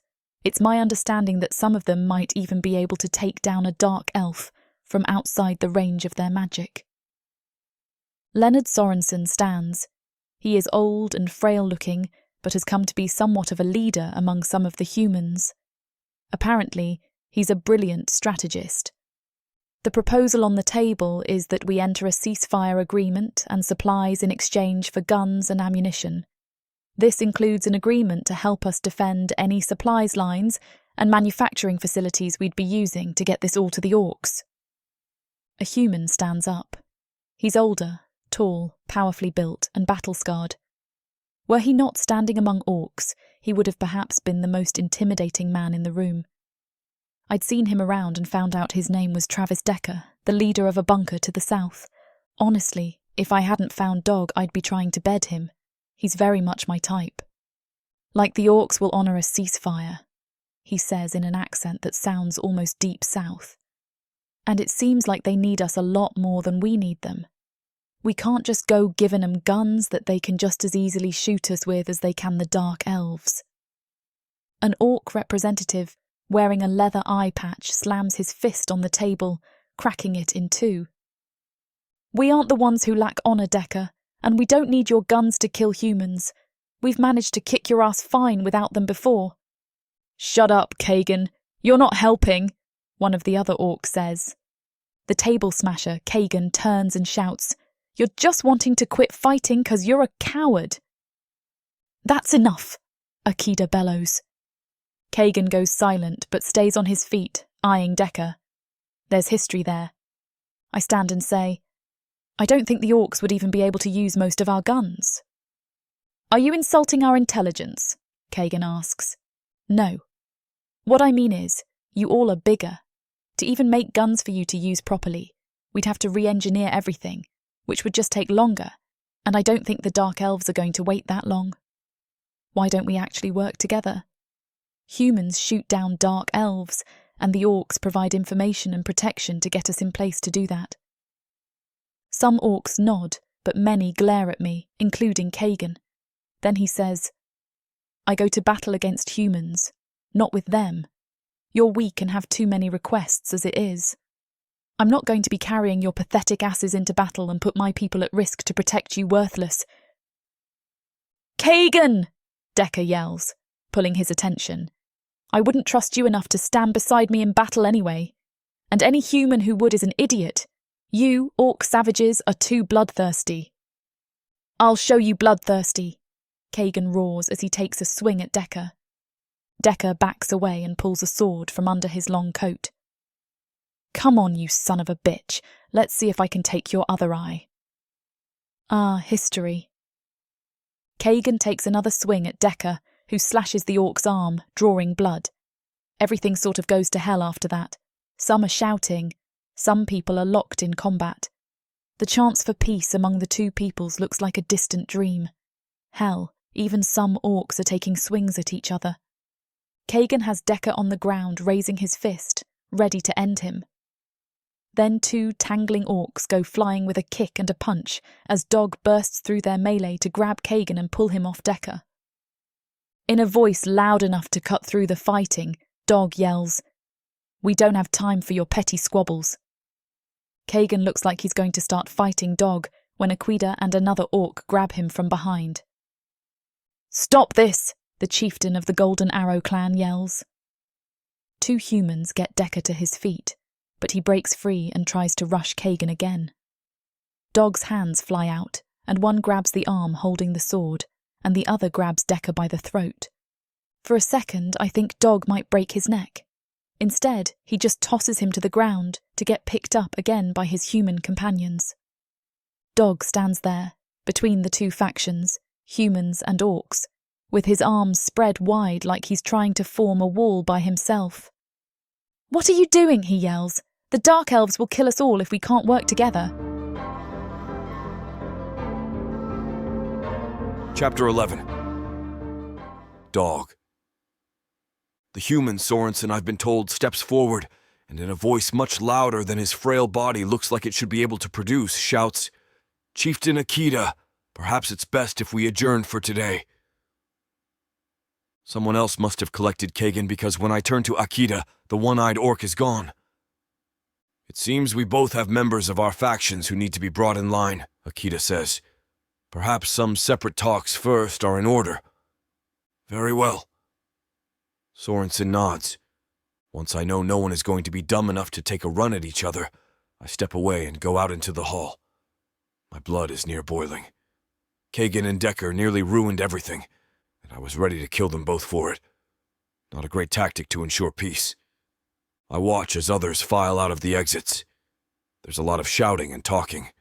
From the snippets of conversation I can pick out from the general noise, it doesn't sound hopeful. Words like pointless and screwed are featured in a lot of the chatter. The Dark Elves have made things so much more complicated. Discussing peace because of a common enemy has so many additional challenges. Everyone knows that it's temporary, and so they're itching to get back to killing each other. I was surprised by Wendy's input. Not just a ceasefire and exchange of weapons and supplies, but actual cooperation sounded like a good strategy. But now that seems like a distant dream after Decker and Kagan decided they needed to work out their old grievances with swords and fists. When I'm relatively sure no one is planning on running back in to kill each other, only then do I leave. I'm surprised to see Wendy standing there alone on the now empty street.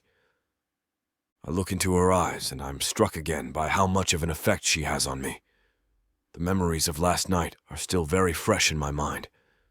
Now that I've tasted her, I want more. But instead, I just walk up and say, "Things went a little crazy in there." "Yeah," she replies, peering up at me with a strange look in her eyes. "What?" I ask. "Walk with me." "Okay." I don't really know who is leading the way, but we just go. We walk down the street towards some warehouses and garages. Every few paces she turns and gives me a look I can't identify. "All right, really, what's going on?" I ask. "What?" She sounds legitimately shocked. "You keep giving me this look." "Oh, sorry. What you did back there was just impressive and—" Wendy trails off and she scans up and down the street. Then she grabs my hand and starts pulling me toward one of the warehouses. "What are you doing?" I ask, letting myself be led. I think you deserve a little reward. With the devilish grin she gives me, I'd have to be an idiot not to know what she has in mind for a reward.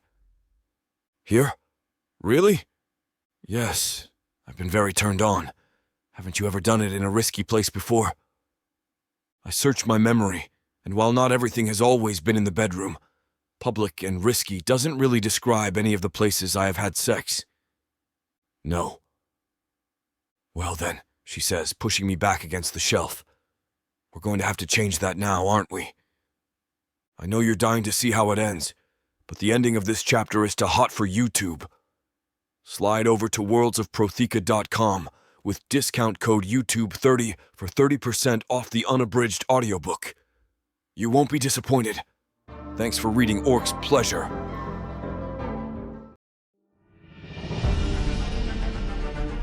If someone had told me a month ago that I would be running for my life instead of sitting in the stuffy classroom of the bordello, preparing to be sold off to indoor, I would have laughed. The forest is not your safe space, little one. But there's no avoiding my fate. It's you. You're the one. I've spent my entire life training to be the perfect bride for the top-bidding Dark Elf. So much can change in so little time.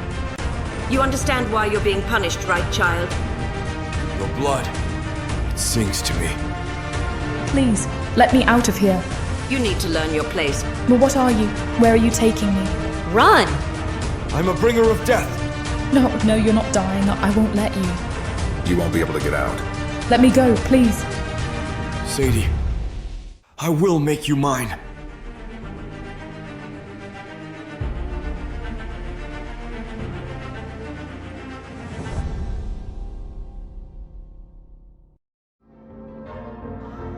Chapter 12. Wendy. I know you're eager for the rest of the nitty-gritty details, but they're too hot for YouTube. Slide over to worldsofprotheka.com with the discount code YouTube30 and get 30% off the unabridged audiobook. It'll be worth your while. Let's get back to the story. Are you doing okay? He asks. Yeah. And you? I try again to get something out of him. I'm good, he says, but he seems distant. We should walk out separately just in case we run into someone. I don't want people to get any ideas. Without another word, he turns and walks out the door. After he mercilessly used me, he began showing me just how sweet he could be, but suddenly turned cold and distant. It's not the type of roller coaster ride I like. I had been just about to ask him to come back to my place, but he left. Since he broke up the fight in the council chambers, I'd felt like I was burning up. But that hasty retreat of his is enough to douse the flames. I start to count out a minute to give him a head start, even though as each second goes by, the urge to go after him and demand some answers intensifies. After 40 seconds, I can't take it anymore. I run out the door, but the street is deserted. Why does that hurt so much? This is just supposed to be a little fun distraction from all the impending doom. But I feel this tension building in me, apprehension at the thought of not getting something from him before we part. I don't know what it is. I don't do this. I don't get attached because I don't want to miss people when they're gone. But this doesn't feel like all the other times. Something's different. What's happening to me? Chapter 13. Dog. I drum my fingers restlessly on the long oak table. It's becoming increasingly difficult to keep Wendy and her many antics off of my mind, which is cumbersome in more ways than one. Aside from the fact that thinking about her has a tendency to agitate me, the memories of her on her knees or squirming beneath me have proven to be quite distracting. I heave a sigh, trying to keep my blood pumping to my brain as I shift my weight in my chair. In addition to being distracting, these thoughts always seem to rear their head at the most inopportune times. I force myself to tune back into the conversation around me, trying not to let on that I've been entirely checked out up until this point.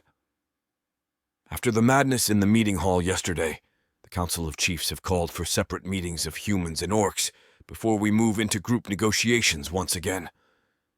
It's a wise move, but I doubt it'll do much to quell the infighting. Ultimately, keeping humans and orcs separated only helps to fuel the wild rumors and accusations flung on both sides. The only sure way to dispel any preconceived notions is by allowing one another to see just how truly similar our two races are. After much discussion, we feel that it is time for a vote. Akida's voice bounces through the chamber, silencing the murmurs that had been running through the gathered orcs. Akida, Harok, and Malik are sitting at the table in front of the room and have been leading the discussion concerning cooperation with humans. I am seated with several other chieftains and representatives at a table to their right, directly across from another table of chieftains and representatives. While this meeting is open to all orcs on the base, only a few others showed up, seated in chairs in the middle of the room, flanked by our tables. I suspect this is because most orcs on this base already live and work with humans. Because it is their everyday reality, they see no reason why the rest of us would not follow suit and cooperate with humanity. I am not so confident in the rest of our people. In light of the looming threat of the Dark Elves, Malik says, standing from his chair at the front of the room, and in accordance with the evidence supplied by the inhabitants of this base, I support the motion made to cooperate with humankind. Conforming with orc tradition, I rise to my feet to show my endorsement of Malik's motion. Akida and Harok rise as well, followed by most of the other orcs in the room. Only one representative stays in his seat. Prikdarok, from Iron Blood. His dissent does not surprise me, but as a lesser clan and without being a true chieftain, his vote could easily be overruled if it weren't backed by 3 other orcs from different clans. My fists clench at the sight of Kagan still in his chair, smugly surveying the rest of the room with 2 lackeys at his back. While they may not hold titles in their clan, they know enough of council proceedings to know we cannot move forward with the motion with members of different clans unified in opposition. I'm not the only one this infuriates, as Malik stays on his feet, cheeks ruddied with rage, as other members of the council settle back into their chairs and prepare to begin discussions anew. I would like to point out to the council and the present representatives of the clans that the Dark Elves are the greatest threat we face as a race, Malik says, his voice dangerously even. The truce being discussed is not a permanent one, and the orc clans would cede no battles or territory to the humans as part of this agreement. We would secure this arrangement only for as long as the Dark Elves remain a threat. Once that threat is neutralized, the truce is null, and each individual clan may proceed how they wish. Kagan snorts from the small assembly gathered before the tables of elders, rising to his feet in challenge. You disgrace your clan and your race by groveling at the feet of humans, much like your son, he sneers at Malik, who tenses visibly at the insult. Humans are useless to us. We should let the Dark Elves take care of them for us, says another orc, rising to stand next to Kagan in defiance. The humans should bleed for what they've done to our brothers and sisters, another orc shouts as he jumps to his feet. The tension in the room spikes, murmurs undulating through the crowd as I struggle to stay in my seat. The sheer stupidity, the narrow-mindedness it takes to ignore the threat before us in favor of fueling decades of hate and violence boils my blood. Akida and the other elders start to try and soothe the crowd, but a voice across the room catches my attention. I'll tell you one thing the Dark Elves got right, Prikdarok says to one of the dissenting orcs next to him. Human women have their uses. I grind my teeth, trying to force down the storm of emotions that rages through me at his statement. Prikdarok's gaze finds mine, and his face twists into a sneer as he continues. A pretty blonde representative. What's her name? Wendy? My vision begins to go red at the edges as Prikdarok's eyes burn into mine. Give me some rope, a gag, and an hour, and I could break her spirit just as badly as I'd rip her open. He laughs, and the orcs at his side join him. I'm on my feet in an instant, my lips curled back over my teeth as a savage roar rips through the chamber.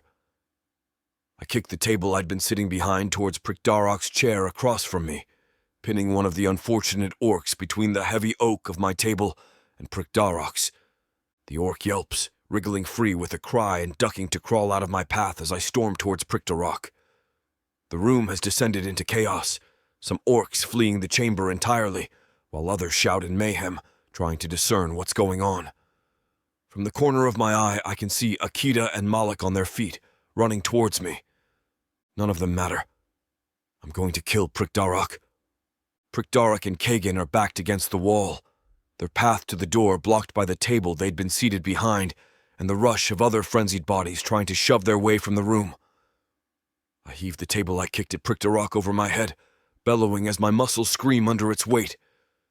The pure fear and shock on their faces is almost cloying. They'll pay with their lives for even thinking about Wendy like that. "Dog, stop!" A familiar voice cries from across the room. I don't listen. A body connects with my own as I throw the table, knocking me off balance and sending the table careening to the right of the two orcs that surely would have been crushed under its weight. I grab the orc on top of me by the throat and recognize him as one of the dissenters. My fury flares once more and I swing his body wildly at the wall, sending him flying. Suddenly, a powerful pair of arms wrap around my right arm, quickly followed by another pair on my left. I roar, trying to shake them off of me, when a familiar voice catches my attention again. "Dog," Malik pants as he struggles to restrain me. "What the devil is all of this? You have to stop. Now." A more forceful voice on my right sounds. "Akita." My resistance to them weakens as the blood mania connected to my rage dulls. Akita and Malik relinquish their grips on me, seeming to recognize my return to my senses. I turn to Akita, breathing deeply as he surveys me anxiously. "What is going on with you?" he asks me incredulously. I turn away from him, surveying the splintered table and chairs, and the chieftains and representatives against the wall behind us who bore witness to my behavior. Finally, I turn to where Protheka and Kagan stand, inhaling deeply to maintain my composure. The orc whose leg I almost crushed is struggling to his feet near them, and the orc I'd flung into a wall is slowly blinking his way back into consciousness. Good, I think. They all need to hear this. Protheka, Kagan, and those who oppose unity with the humans. On the grounds of dishonoring all orc kind, and by proxy, dishonoring me, I summon you to the ring. Whispers ripple out through the crowd at my words, a hum of anticipation filling the air. Do you dare accept the challenge of Dog the Ruthless, chieftain of the Beheader clan?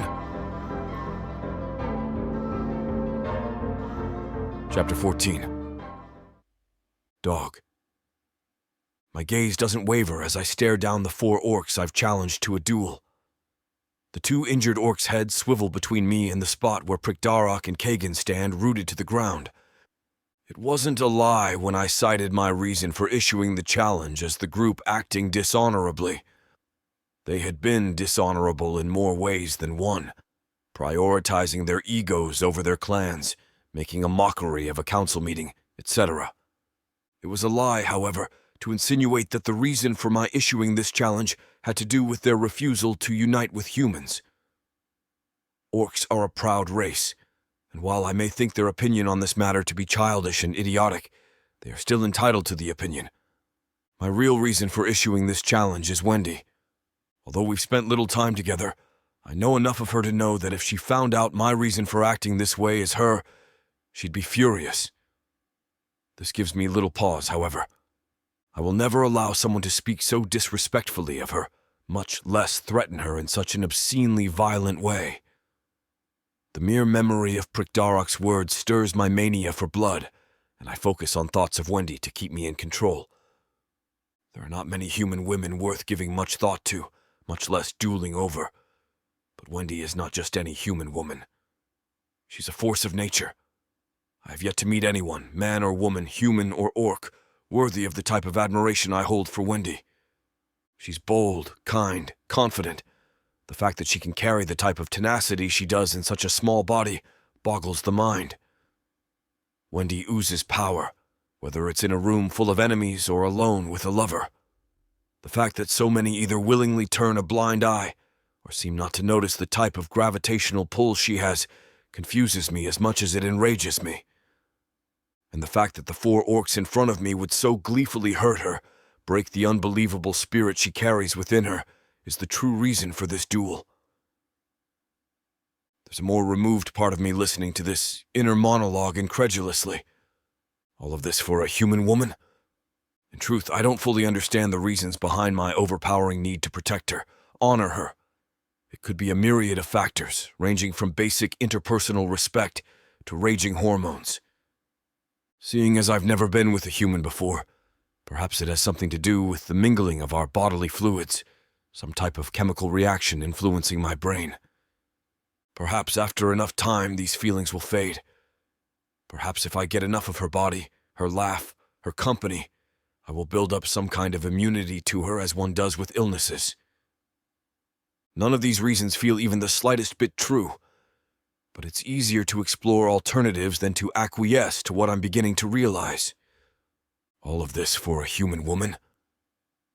Echoes that traditionalist voice inside my head, the voice that led me to swear off human women, reasoning through a misguided sense of duty. No, I respond to that old cold part of me. All of this for Wendy. My insult to the 4 orcs' honor left them no choice in regards to my challenge. All 4 orcs begrudgingly accept my invitation into the ring, their reactions varying from righteous indignation to thinly veiled terror. My reputation precedes me, I think, with a grim smile. Even being a member of the Beheader clan guarantees a certain respect amongst other clans, and being the chieftain, stories of my brutality and victories have spread far and wide. Outwardly, the Beheader clan is a brutal people who value strength and courage on the battlefield. Our other values, such as compassion, honesty, and a willingness to learn, are aspects of our natures we reserve for those who earn them. The arena is not far from the meeting hall, and I lead the way, my chin angled upward, and eyes focused on the battle ahead. The 4 orcs, along with the representatives and chieftains from the council meeting, trail behind me. We amass more spectators on the way, orcs who seem to be able to smell the challenge lingering in the air, and curious humans who want to know what the fuss is about. Everyone seems to stop short at the edges of the arena. Everyone except me, of course. The arena on this base is little more than an oversized sandpit, and has clearly never been used for much other than training. It's a large circle, with a standard diameter of about 50 yards enclosed by a cobblestone barrier as tall as I am, and surrounded by sloped spectators seating on all sides except near the entrance. I continue into the arena without hesitating, making my way to the rack of weapons along the inside of the entrance, and grab a machete off of the rack. Some of those who trailed us to the arena begin to take their seats, sitting in quiet anticipation of what is to come. Others stand dumbfounded, looking from me to the machete in my hand, and finally to the 4 pale orcs lingering outside of the arena entrance. The training machetes are dull with use, but this suits me just fine. I have no intention of killing these orcs, except perhaps Protheka. I will, however, make an excellent example of them. The fact that the machetes are dulled seems to do nothing to ease my opponent's concerns. Dulled or not, they can certainly do some damage in the right hands. Even Kagan, an orc known for his antagonistic nature, looks reluctantly from the rack of weapons to where I stand in the center of the ring. Will you rise to my challenge or concede to my claims? I shout at them from where I stand, the anticipation building within me as I shift my weight. It's been a long time since I've had a good duel, and I didn't realize how much I was looking for one until I was standing here. Protheka, the arrogant bastard, is the first to react. He picks up a machete, trying to put on an air of confidence as he struts into the ring.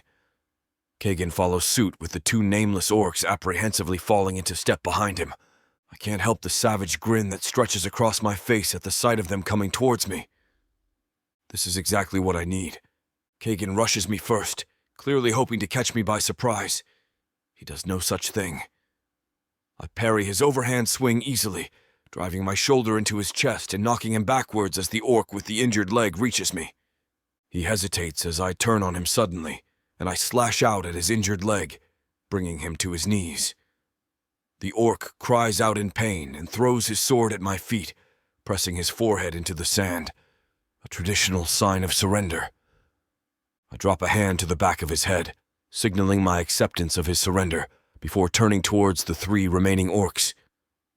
Pritheka and the other orc exchange a glance as Kagan struggles to his feet and rush towards me in tandem. I take a second to assess their pace before sprinting towards the 2 of them. The shock is evident on their faces, clearly not expecting me to rush forward to meet them, but Pritheka's panic quickly changes to delight, raising his sword as we charge at one another. Good. Let him think he has the upper hand, I think smugly to myself. Pritheka swings his sword towards my chest just as I drop to the ground, sliding under his blade and watching as it finds purchase in the orc beside him. Pritheka curses as he realizes his blow missed me entirely, the orc at his elbow dropping his sword to clamp a hand over the gushing wound in his arm. I'm on my feet in no time, and Pritheka's eyes meet mine just as I slam my skull viciously into his. The resounding crack echoes through the arena, and Pritheka drops like a stone. I turn back to the orc with the injured arm, only to find his sword already tossed at my feet and his forehead pressed into the sand. I acknowledge his surrender quickly, surveying the arena to find my last opponent, Kagan. My forehead is beaded with sweat, and my body screams from the strain of fighting so many orcs at once. But there's a hum in my blood I can't deny. I was built for this, made to fight. I am the chieftain of the Beheader clan. Kagan shifts his sword from hand to hand, waiting for my approach, clearly on the defensive. Fine, I think to myself. Have it your way. I dash towards Kagan, keeping my pace even and measured. To my surprise, Kagan moves backwards, edging towards the wall as I approach him. I slow my stride, taking measured steps, waiting for the trick up Kagan's sleeve. As my shadow dances around Kagan's, he suddenly lifts his hands, tossing his sword at my feet. I try to school my face into a neutral expression, fighting off my bewilderment at his actions as Kagan slowly drops to his knees, placing his forehead on the ground. While I wouldn't have expected such an easy surrender from him, I will not deny him his life, I think to myself, as I bend to acknowledge his surrender. The moment my hand touches the back of Kagan's head, however, a white-hot strip of pain tracks down my back, nearly intersecting my spine. I roar, whirling to find an unsteady Pritheka with his blade already raised to strike again. Even in my blinding pain, however, I'm faster. Pritheka's eyes widen before dropping to my blade, buried to the hilt in his chest. We drop together, and I watch as the life leaves his eyes and his dark blood mingles with the sand of the arena. I hear distant shouting, fading behind the thump of my own heartbeat in my ears. I try to get my arms under me, to get back on my feet, but my body does not listen to my commands. "Wendy!" I manage to gasp. Then everything goes black. Chapter 15. Wendy. I sigh, enjoying the feeling of the sun on my skin as I sit with June outside the dining hall. We met a few days ago while she was on her way back from the fields. Despite how confident I personally am in the base, I've found that talking to its inhabitants is the best way to get a read on what it's like for humans and orcs to live together. June is at least 15 years older than I am, her tan skin beginning to show signs of wear from being out in the sun. When I ask her about her job and her life here on base, she grins widely at me, hazel eyes sparkling in the afternoon sun. "As long as you aren't afraid of a little sweat, the fields will treat you just fine," she tells me as she leans back, wiping residual sweat from her brow. "I'm lucky in this world to like what I do and where I am, better than the goddamn bunker, that's for sure." "And what of your life outside of the fields?" I ask her, curious to find out what other insights I can glean from her. Her grin deepens at my question. "I like you, girl. You don't mince words," she says, winking at me. "Chief's fair, kind. He doesn't mince words either. Generous too.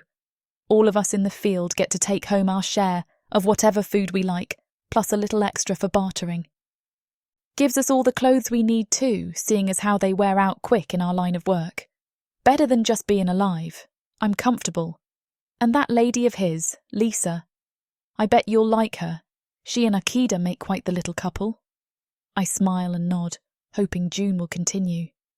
Outside of gaining valuable information on the way humans are treated on base and the way they feel about their chieftain, I simply like the cadence of June's voice. Something about it feels natural and unhurried, like a piece of home, although it's an entirely foreign way of speaking to me. Lisa's a peach, June continues, looking out at the activity on the base as she leans back against the building. She and that man of hers are doing right by us all. You should have seen Lisa when Beth had her baby last year. Girl must have made 6 different meals and was always over at that house holding the baby or doing the dishes. Real sweet. June trails off, her brow furrowing as she lifts a hand over her eyes and squints towards the afternoon sun. I follow her line of sight, confused as to why she stopped speaking, when I see a man sprinting towards us. My stance naturally widens at the sight, my body preparing for a fight. Somebody sprinting wildly like that is never a good sign. The man runs straight past us as if we're not even there. I turn to June, bewildered, and she shrugs at me. I turn back towards the direction the man was running from and see another figure moving towards us hurriedly. I jog towards him. "What's going on?" I shout, my mind racing. "Are we under attack?" The man slows his pace as he approaches but doesn't stop. "Chief Dog," the man forces out between pants, and I stop dead in my tracks. "Have to find the shaman," he says as he runs past me. My heart thumps wildly in my chest, my brain reeling, trying to make sense of the man's words. "Where is he?" I shout at the man's back as he runs away, not even caring about the hysteria beginning to edge into my voice. "Clinic." I've never run so fast in my life. The pounding of my feet echoes in time with the pounding in my blood as I race toward the clinic. How could he have gotten so hurt if we weren't under attack? Did somebody attack him? Who would hurt him? Was it an accident? A random act of God? Is he okay? What if he's already gone? I bite the inside of my cheek so hard I bleed as I try to banish the last thought from my mind. The clinic looms ahead, a small gathering of people already outside, all but 2 of them stepping aside as I run to the building. I recognise one of the 2 bodies blocking my entrance to the clinic. Hazen of the Burning Sun clan. He used to be old Malik's second. The pretty woman next to him must be Eileen. "Wendy," Hazen acknowledges me, no question in his voice, although we've never been formally introduced. Eileen smiles at me with knowing eyes, and I feel my heart drop to my toes. "Where is he?"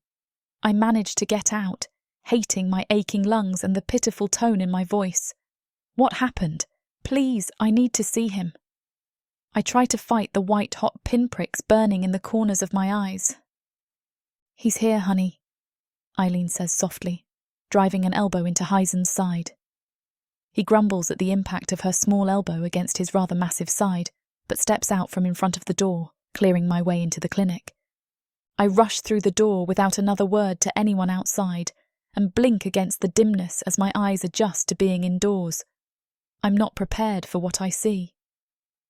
Dog's back is to me, sitting on the side of one of the white clinic beds, his body leaning heavily against the wall beside him, as if he can't bear to support his own weight.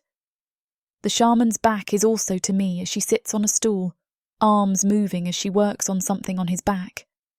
I take a step towards them, relief flooding me at the mere sight of Dog's shoulders moving with his breaths, when I see what the shaman is doing. Dog's back is nearly split in 2, a long, jagged slice running the length of his spine, only barely missing the spinal cord. The shaman has made quick work of most of the wound, having cleaned it well and stitched up half of it, but I can see torn muscles and the bare white of some of his ribs gleaming under the shaman's steady hands. Whatever did this damage wasn't sharp enough for a clean slice. Instead, the skin and muscles look as if they'd been ripped like paper. The idea that anything could do such a grievous level of damage to an orc as strong as Dog terrifies me. I never considered that he could be the one to die suddenly, I realise. I always knew life was short, but I never thought that I'd lose Dog like I lost Mom. I'm dragged from my macabre spiral by the shaman's voice. You cannot move vigorously right now, dog. You're lucky the machete missed your spine. 1/2 inch to the right and you never would have walked again. The shaman tells him as she finishes her last stitch on his back.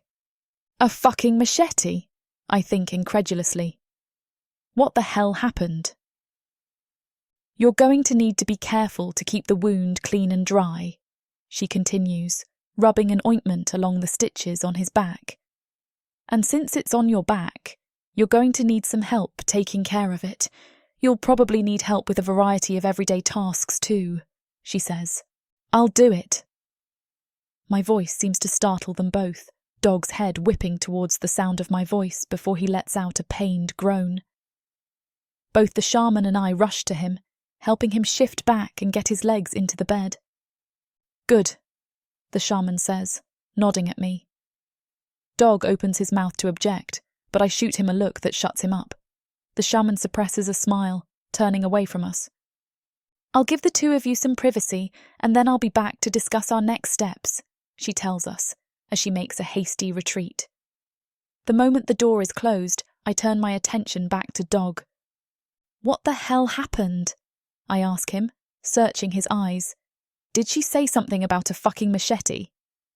My voice is an octave higher than normal, but I can't find it in me to be embarrassed or act detached. The feeling of Dog's hand in mine creates a relief that's almost stifling, leaving no room for my pride. Dog squeezes my hand lightly, his gaze shifting away from mine as he replies, It was just a duel. Just a duel? I echo in an even shriller voice. Dog grimaces, shifting uncomfortably. The Council of Chiefs went in an unfavourable direction and unforgivable things were said. The only honourable resolution was a duel. He says, in a matter-of-fact voice, Dog. I start. What can I even say to that?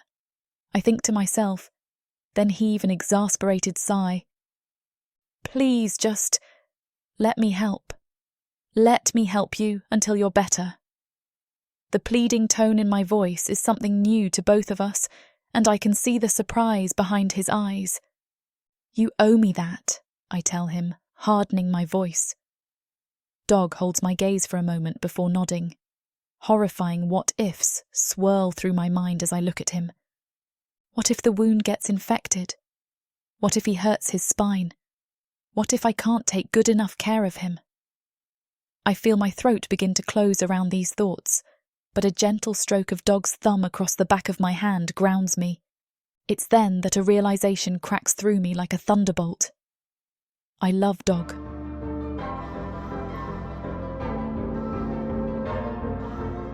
Chapter 16.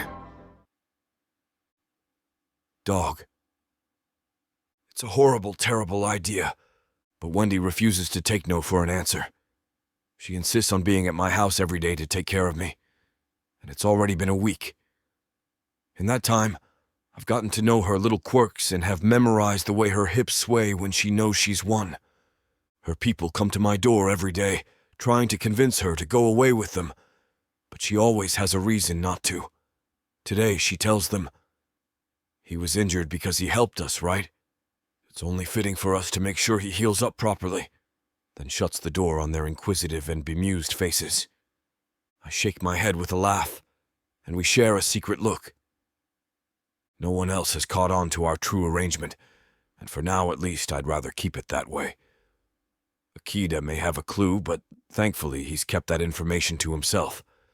He has a human woman of his own, and I'm sure he understands how delicate such an arrangement can be, under the weight of the other clan's scrutiny. Not everyone accepts unions such as ours. Despite the rumors that seem to have sprung up the day that I was injured, the negotiations are taking up everyone's focus, so at least Wendy and I have that going for us. The whispers have been squashed, and only Akita's knowing eyes remind me how telling my outburst was. But they're beginning to wrap up after I defended her honor in the arena, so I don't know how much longer I can keep this incredible woman in my arms. Her touch is silk as she runs her fingers over my strong jaw. What's wrong, Dog? Nothing, I say too quickly, kissing her palm. I wouldn't dare try such a thing in front of the chieftains. We're friends where all others are involved, and still she's crept into my heart. This brave, fierce woman. I didn't know it, but the second she laid eyes on me, I was already done for. You didn't have to do all this for me. Are we going through this again? You know how I feel about it. Her gaze drops as if it were her fault I got injured, tracing the line of my neck. It's the least I can do. I grab her hand and sigh. It's not your responsibility. I know. She trails off, the melancholy lasting only a second longer before she snaps out of it and leans in dangerously, our lips nearly touching. Just humor me. I thought I was... Her lips crash into mine and my body aches to possess her fully. Instead, she dampens the flames with her delicious kiss. Who needs dinner when I can claim this full mouth? She's so good at getting what she wants, I think, sliding my hands up the tender flesh of her thighs, warming her to me. I don't want this to ever end, I realize suddenly, regretting that I'd insisted on keeping our relationship secret from the others. My heart weighs heavy when she breaks away, but she only looks satisfied. Why so glum? How do I put it into words? I open my mouth to try when she disengages from me suddenly with wide eyes. I forgot the roux sauce. She scrambles off my lap and dashes into the kitchen, leaving me aching for more of her sweet attention. Hey, I call, straining to see her from around the corner. My back has healed well because of her efforts, but it still restricts my movement somewhat. We were in the middle of something. She issues a soft laugh. It'll only take a minute. Yeah, no, I think, craning my neck to get a better look. Who knows how many more times I'll get to see that beautiful face. From my vantage, I can just make out her profile. She's smiling to herself while stirring something in a pot, adding a dash of this and that. Stay with me, I think, imagining her settling for some weak-spined human male after she is gone. I almost rise before remembering the heavy stitches keeping the skin of my back in place. I settle into the couch again, content to watch her work. Everything is effortless with Wendy, so that I can hardly remember what life was like before she came into my life. Then, I think of what might have been, if I hadn't concealed our relationship. What future we could have made for ourselves. It's not impossible to create a family between humans and orcs. I never thought I'd pine for such a thing, but I also never thought I'd meet such a strong-willed woman. If she wanted that, could I deny her? My expression darkens. I've made this bed of lies, and now I must lie in it. I sink into the couch a little deeper, my gaze never straying from her. Regret makes me pine for another chance at this. How could I know she'd prove to be such a formidable woman? She begins to hum a song I don't recognize. It's beautiful. I can't recall that I've heard it before, laying my head against the couch back and listening with a deep focus. What song is that? I dare ask.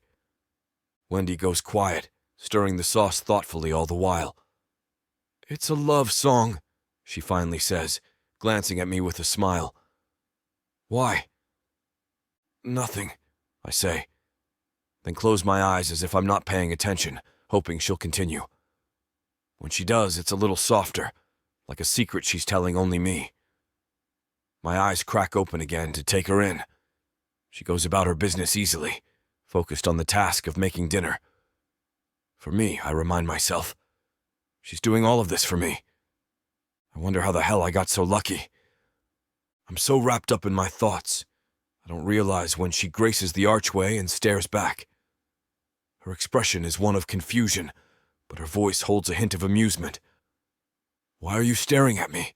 Do I have flour on my face? I blink, realizing she's right. I have been staring. Am I that pretty? She bats her eyes, teasing me with just a look. Or do I need to grow a brutish brow and green skin to meet your impossible beauty standards? I throw my head back with a laugh. Don't flatter yourself, I say, though I'm only saying that to conceal what I'm truly feeling. It's too embarrassing to say it aloud, so instead I push it deep down, regaining my dismissive stance. You know I prefer my own kind. Wendy doesn't look deterred at all instead, sashaying over to me with those tempting hips swaying and slides languidly onto my lap. Do you? She asks, though she doesn't sound convinced. She leans in, brushing her lips against the shell of my ear. Maybe I should refresh your memory, then.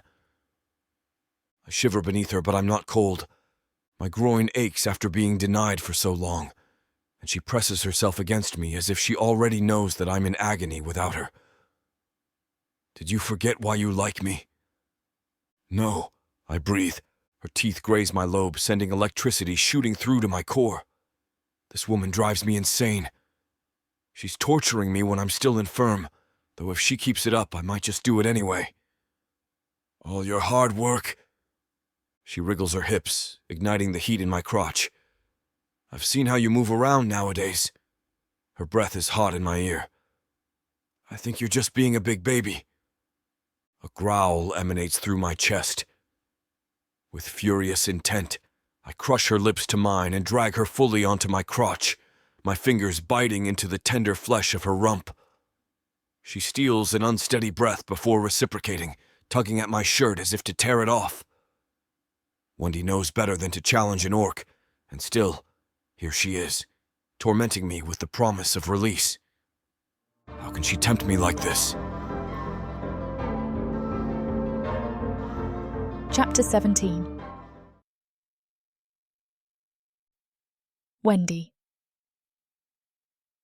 Dog is impatient for this, while simultaneously holding back.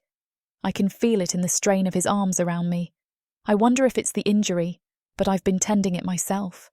I know that it has healed up nicely over the last week under my care. He doesn't look like he's in pain either. At least, not physical pain. That encourages me further until he claims my mouth with feverish intent. He wants me, I think. I know he wants me. But how can I be certain? Lust is a powerful motive, and maybe he's just playing with me until the negotiations are over. Sure, his crotch rises beneath me as our hot kiss slows to something diligent. He's still male, no matter what species he claims to be. It bears down on my soul and makes me want to weep. But I'm not going to squander our brief time together in misery. The way he caresses me fools me into thinking he might actually be interested in more than just my body. It makes me feel special and singular in his battle-hardened life. This was supposed to be a distraction from the coming war, but now thoughts of Dog consume my every waking moment. I crave to live forever in this liminal space, free of responsibility and care. Just one more day. One more hour. I know what I want. Does he? His lips rake across my throat, stirring my passion. I tangle my fingers in his dark curls, revelling in the satin ringlets that are so soft compared to his gruff exterior, and let him mould me against his chest. His lips drop a little lower, mouthing my peak through the thin fabric. His tusks threaten to pierce, but he's careful with me. When I move to pull up my shirt, he stops me and does it himself, marvelling at my bare chest. I catch one of his hands and bring it to my heart. You were never so nervous before. His sigh is hot and billowing as it passes over me. I think he's going to say something when he sighs again and buries his face in my skin. The scent of him is overwhelming. It fills me with desire and grief. Dog says one thing, and then his body tells me a different story. I don't know what to believe. His groin is throbbing beneath me, but he seems too busy cherishing me to care. I can't stand it, wallowing in my uncertainty. I just want him to take me like he did the first time, without strings attached. I finish internally, knowing having him inside me will dull the ache in my heart. I can't stand it any longer, I admit in a whisper. I need you. He glances up, his bright eyes reserved yet desperate. I know you're eager for the rest of the nitty-gritty details, but they're too hot for YouTube. Slide over to worldsofprotheka.com with the discount code YouTube30 and get 30% off the unabridged audiobook. It'll be worth your while. Let's get back to the story. His voice is muffled when he finally speaks. Was that what you needed? I let my head drop against his supportive arm and laugh softly, blinking away the errant tears. I could ask you the same question. When he doesn't answer right away, I find his gaze troubled. I know better than to stake my hopes on him, and still I'm right here, waiting for him to tell me something I know isn't true. He turns his head and sniffs the air. I think your sauce has burned. My gaze strays to anywhere but him. I'll make another one, I say flippantly, trying to rise in the circle of his arms. He lets me and rubs his chest as if he's embarrassed. I'm the one who should be embarrassed, not him. Are you still hungry? Dog offers me my shirt, and I take it, shrugging it on in a quick motion. He looks like he doesn't know what to say, and I hate how his gaze lingers like he didn't just pin me to the floor and claim me. Sure, he says lamely. "'Kay," I say in turn, moving to stand. When my legs give out, he's there to catch me, allowing me to slide back into his lap. He kisses the nape of my neck that sends a delicious shiver down my spine. "You're right," he whispers, nuzzling into my hair. "I do need you. Another secret. I'm so tired of secrets." Orcs. Gargoyles. Vampires. Ice monsters. Demons of the dark. These beasts seek war, destruction, and power. And there's only one thing that can tame them. Love. This is your chance to get the uncut and unabridged audiobook bundle. No detail is spared. Use discount code YouTube30 for an additional 30% off of the already discounted price. Go to worldsofprotheka.com. Get access to countless audiobooks and discounted bundles where I talk you through every last scene. Protheka's magic is eternal. Audio bundles will make it immersive. Chapter 18. Dog. The morning sun filters through the window and illuminates the blonde halo of her hair as she rests her head on my chest. I'm not sure if she's awake or not, but I dare not move, because I don't want to break the moment. It's the first time she's spent the night, and it was nice to wake up next to her. This is all unexpected. This wasn't the plan, but I can't say that I'm not enjoying it. But then Wendy breaks the silence and the illusion of sleep when she says, "I'm going to have to leave soon. Probably in the next 2 days." She hasn't moved, so all I can see is the top of her head, her hair glowing in the sunlight. Even though I knew this couldn't last forever since we both had homes to return to and so much work to be done, the thought of her leaving feels like a stone fist around my heart. The crushing weight of it makes the position we're in suddenly very uncomfortable. I feel the urge to get up and move, but stop myself when I realize that the urge I have is to flee, and I'm no coward. So, I stay stone still, unmoving. After a long moment of silence, she hasn't moved either. "Well?" she asks. "Well, what?" She shifts, propping herself up on her elbow to look me in the eye. "Do you have anything to say?" It's such a simple question, but I can see that things are much more complicated by the way she looks at me expectantly. She wants something more from me, something I can't really give her. At least not something I can give her and remain faithful to the oaths I swore to myself and to others. The Dark Elves are doing their best to eliminate the orc race, and I sort of hate myself for thinking that being with a human, being with Wendy, is just helping drive the nail into the coffin. I can't abandon my oath like that. I made promises to myself and to others that I'd protect my people and ensure their continued survival by any means necessary. Though have I truly been living up to that?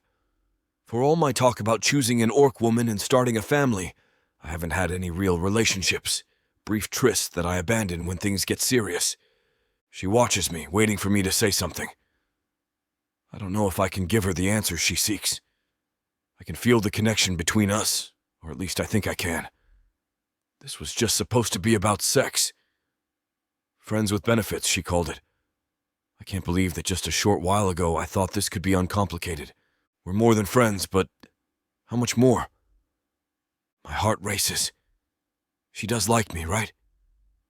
She wouldn't have gone through all this taking care of me when I was too injured for the benefits part of the deal if she didn't like me at least a little. But does she love me? Do I love her? I can't think about that. I have to think about my people. I guess we won't be seeing each other anymore.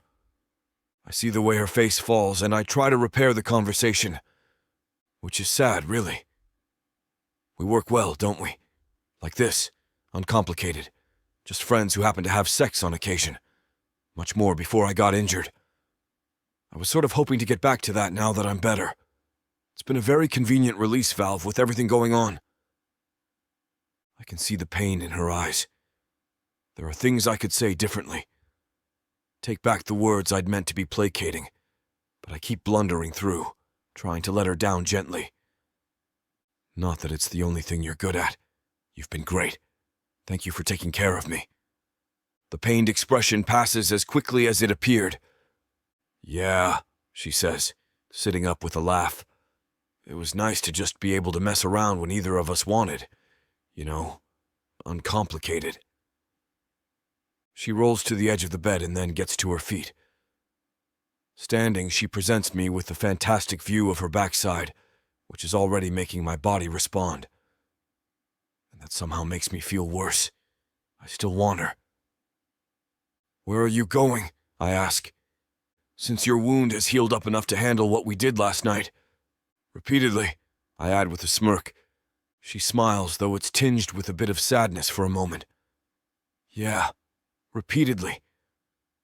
But I think you're good enough to take care of yourself again. Just make sure you have one of the medics check you out next time you're in the area. I'm no doctor, but I'm going to assume you're good to go. She starts gathering her clothing we scattered on the floor. So I'm going to go talk to Jones about what I need to wrap up before we leave. As fun as this is, there are other things I need to get done. I don't want to leave any loose ends behind when I return home.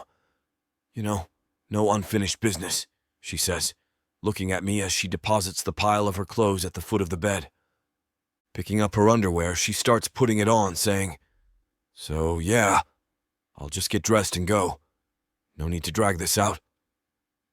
As she talks, she hurriedly gets dressed, moving in quick, jerky motions. Are her hands shaking? Even with the smile plastered on her face, I can see this is not how she wished for us to part. But what am I supposed to do to make this any different? The situation is what it is. We knew that going in, didn't we? This was just supposed to be a temporary arrangement, a passing fancy. But with the way my heart races for her, it doesn't feel like something that should just be fleeting. Though, how can it be more? It would require me to go back on my word. Perhaps I am a coward. Sure, I'd gladly rush into battle with the odds stacked against me. But this? I'm terrified of what change might mean. There are so many things I could say to her. I could ask her to stay. I could tell her even a little of what I'm thinking. We could talk about our arrangement. But instead, I say nothing, just looking at her as she hurriedly puts on her clothes.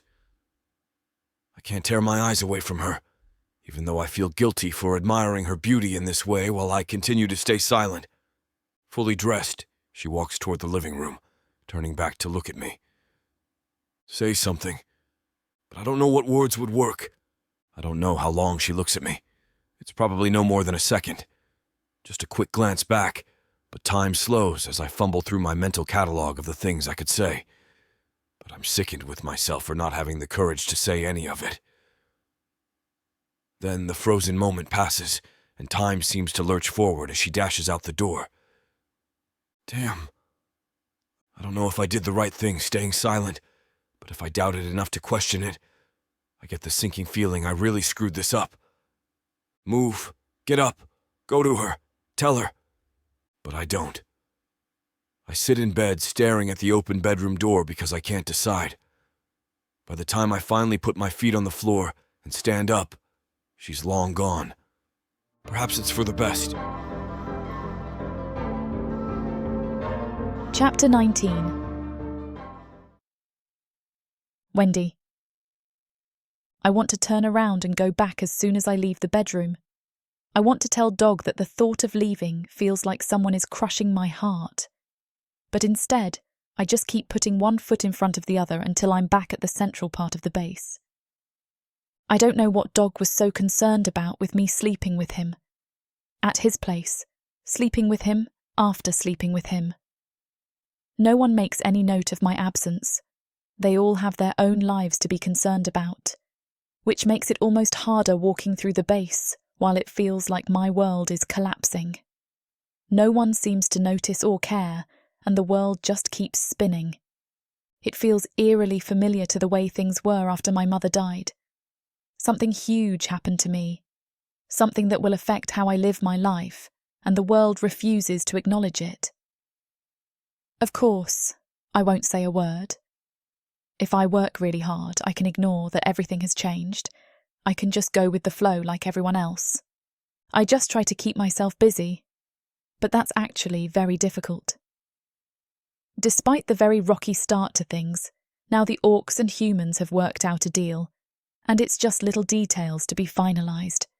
Dates and numbers.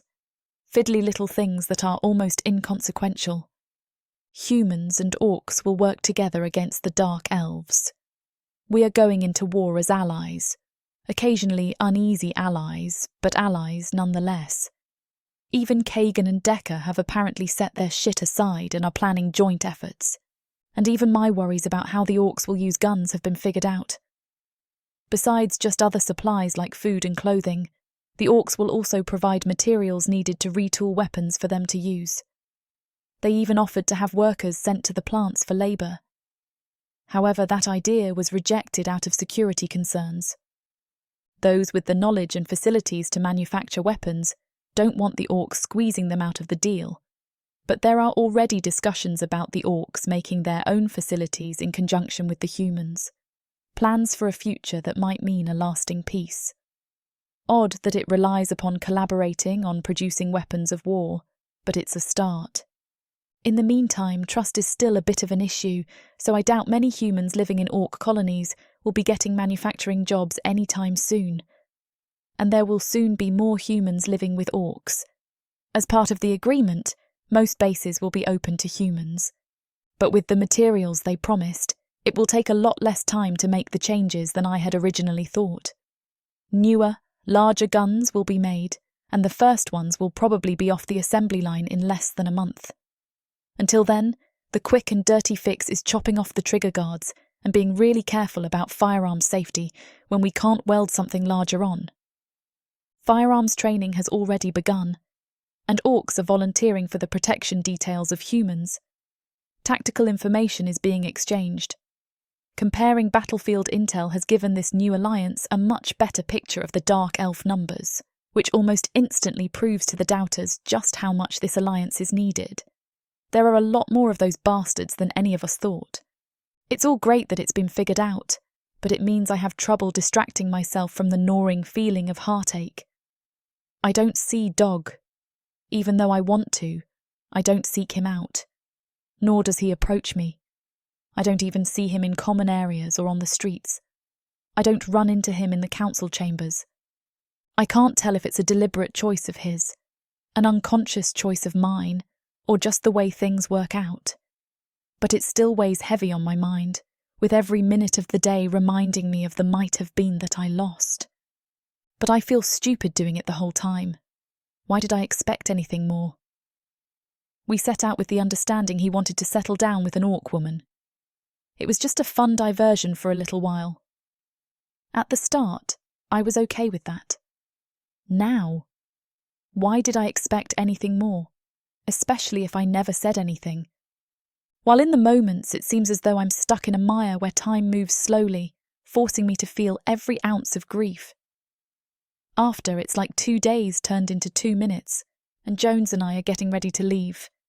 Maybe time just felt so funny, because of the way each agonising moment bled into the next, until it was all indistinguishable in hindsight. But it doesn't matter, we are ready to leave. I say my goodbyes to the chiefs and representatives who sat across from me during negotiations. Akida and Sorensen, as well as all the others, make promises to keep to the agreements and to share intelligence. Some of these people I now consider friends, so there's sorrow in parting. But it feels closer to a dull ache as opposed to the more acute agony over Dog. As if summoned by my thoughts, there he is. He approaches the circle of gathered orcs and humans but comes no closer than the edge of the group. I look at him, and I see him looking right back at me. He's back to his regular stone-faced self, wild hair blowing in the breeze. But he makes no move to come closer. He doesn't say a word. He doesn't even nod in acknowledgement. He just stands there and watches as I leave. He has to see it in my eyes, doesn't he? He has to see what this is doing to me. Maybe he just mistakes it for being sad to leave behind the new friends I've made. Or maybe he doesn't care. Maybe this was always the same thing for him. We were just two bodies that felt good smashed together for brief, sweaty moments. I hate the way I can feel my body heat up at the thought. My libido got me into this mess, and now it's making it more difficult to extract myself from. But I ignore it as I say my final farewells before turning to the front gate. I knew I was sad about it, but it's only as we start down the road that I can name this feeling. My heart is broken. I hadn't cared about anyone enough to let them break my heart. That part of me closed off the day my mother died, well before I'd ever had anything like romantic or intimate feelings about another person. Well, before I ever loved anyone. And I loved Dog, loved him. It has to be the past, because now I have to accept that we can never be. It doesn't make me want to try this again.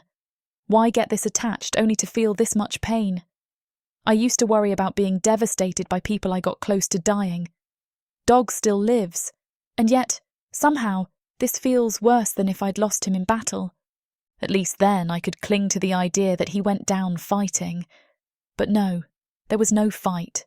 There was no passion, just a simple disappointment that we wouldn't be fucking anymore.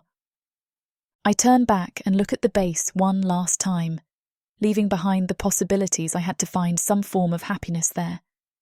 Then I look forward, turning away from the city walls as I start rebuilding the walls around my heart.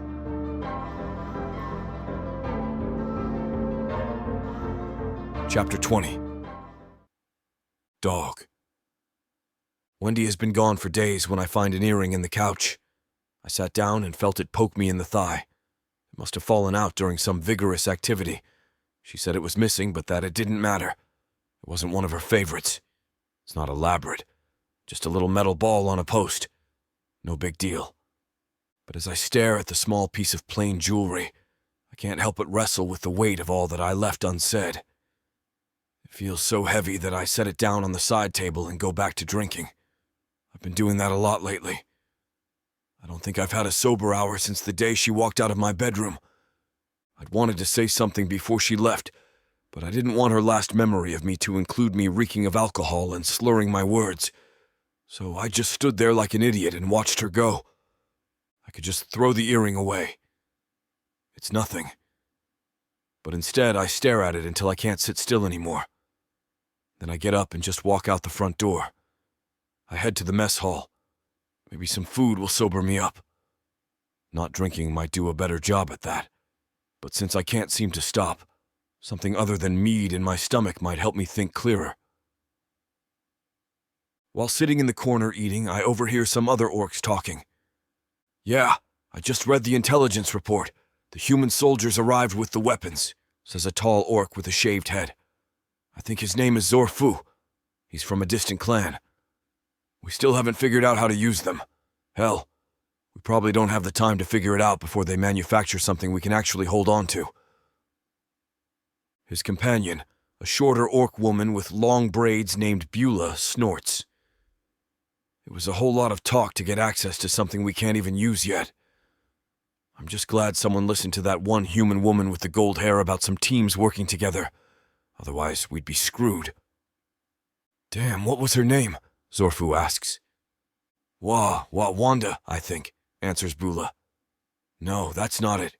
Wilma? It's one of those human names that start with W." I can't help but turn and say, "Wendy, that's it. Thanks, Zorfu says. It was going to drive me nuts. Did the intel say anything about her being on the front lines? I ask, trying my best to seem disinterested. Zorfu eyes me suspiciously for a moment. If you were in the inner circle, you'd have access to the report yourself, he says. Beulah elbows him. He was there during negotiations, you nitwit. You don't remember him stopping Kagan from killing that human? Oh, right. Well, thank you for that. I don't think we'd be here if Kagan had turned the human into a paste. You can thank me by answering the question, I say, irritation creeping into my voice. No, she wasn't listed in the report at all. Thanks. Just curious if she's seeing firsthand how the collaboration works out. I go back to poking at my food and wondering where Wendy is now. I clean up after myself and leave. I've got to start packing up and getting back to my clan. A group of us are heading out bright and early tomorrow morning. I pack up all my stuff and drink myself to sleep. When I awake, I can feel myself slipping from drunk into hungover and decide I don't want to get there yet. So I open another bottle, drinking until the feeling fades. I'm glad I packed last night so I can just go. I pick up my bags and head to the front door. I see the earring sitting on the end table. I don't know why, but I pick it up and put it in my bag. As I walk down the street, I see Akita stepping out of his housing. Dog, I just wanted to say. He stops as he looks me over and then eyes the bottle in my hand. Everything okay? It seems a little early for drinking. I raise the bottle. Oh, this is just taking the edge off a hangover from last night. I had a friend over. He was, in rough shape about some human woman. I didn't know what to tell him, so we just drank together. He gives me another glance and then nods. Hey, you're married to a human, I say, perhaps louder than I intended. Maybe you might have some advice I can pass along. Okay, what's his situation? Oh, he met this woman. It was supposed to just be simple, with no strings, just sex. But he started getting feelings, and for reasons he didn't tell her. Reasons? He thinks he has to be with an orc woman. Preserve the race and all. Excuse me? Akita clears his throat. Does he think I'm betraying the orcs somehow by taking a human as a mate? Oh, no. He has a lot of respect for you. I'm sure he does. Uh-huh, Akita says. Go on. I take a drink and point the bottle to him, but he holds his hand up and shakes his head. Well, you see, because of this and not telling her, she left, and he doesn't know if he can find her again, and tell her he messed up and that he loves her. I hadn't said it out loud before. I hadn't really even thought about it. But I'm struck suddenly that I do love Wendy. I love Wendy and I let her go. He was kind of an idiot about it, wasn't he? I add. Akita laughs. I wouldn't go that far. I'm guessing if your friend sought out advice after making this mistake, he's not an idiot. You have to be smart enough to know when you don't know something and know who to ask. Akita clears his throat and then continues. But I think your friend needs to understand that we live in dangerous times. Life is precious and far too short to get caught up in things. Being an orc is more than just blood. My daughter is an orc. She's also human. One doesn't negate the other. I go to raise the bottle to my lips again, and he sets his hand on my wrist, stopping me before gently pulling the alcohol from my hand. Love is a precious thing too. If you find it, you need to hold on to it, and don't let go. When you see your friend next, tell him this. He should do all he can to find her and tell her, because like I said, life is short. Either of them could die at any moment. She might be feeling the same way, but thinks he doesn't, especially if he told her he's only really interested in orc women. He needs to tell her because what if he dies and she never finds out? Or worse for him, what if she dies and he has to spend the rest of his life regretting that he had a chance and let it slip by? Akita tosses the bottle into a nearby trash can. That's why I tell my wife that I love her every day. That's why I make sure that I show her it's true with every action that I take, and why I cherish every moment I have with her. Do you think you can tell him that and make sure he follows through with it? Yeah, I say. Promise me. Promise she'll know before it's too late. I swear it. Good. You know, I just realized I have to do something before we leave, I say. I'm sure you do. Don't worry. I won't let the caravan leave without you. Thanks, Akita. Anytime. Suddenly, feeling very sober, I take off running. Chapter 21. Wendy. You can't, my father says. I won't let you. And why not? I ask, breathing hard, one hand on the door and the other holding my bag. Janelle's been in the fight for years. My friend's been out there already fighting for our people. I'm going to join her. I'd gotten little from my childhood friend Janelle, other than that she was on her way to the front lines. She said they needed help. I don't want you to die in the mud on some distant battlefield. But it's okay if other people's kids do. That's not fair, he says. Since when has life been fair, Dad? It's never been fair, ever. I've grown up around these guns. I know how to use them. I should be helping. You're all I have left. Again, it's the same for other people. Stop being such a coward. I'm going. It's my life. I walk out the door, feeling the tears coming, but I swallow them down. I'll have no more tears. I go to where Janelle indicated in her letter. There are already some people there. Some of them I know, like Mark, Jasper, Kate. We'd grown up together. A few, Philip, Dimitri and Ava, are unfamiliar to me. But everyone is connected by some web of acquaintance. That's probably why we all end up sticking together. I throw myself into it, helping form us into a little team to take out Dark Elves. With my firearms training, Janelle's combat experience and Ava's contacts, as well as a little bit from everyone else, it doesn't take long before we've managed to figure out how to make this team work. We team up with some orcs to carry out what I'd suggested back at the council chambers. Working together, we managed to kill several Dark Elves. They never saw it coming. Not at first. But it's not all easy.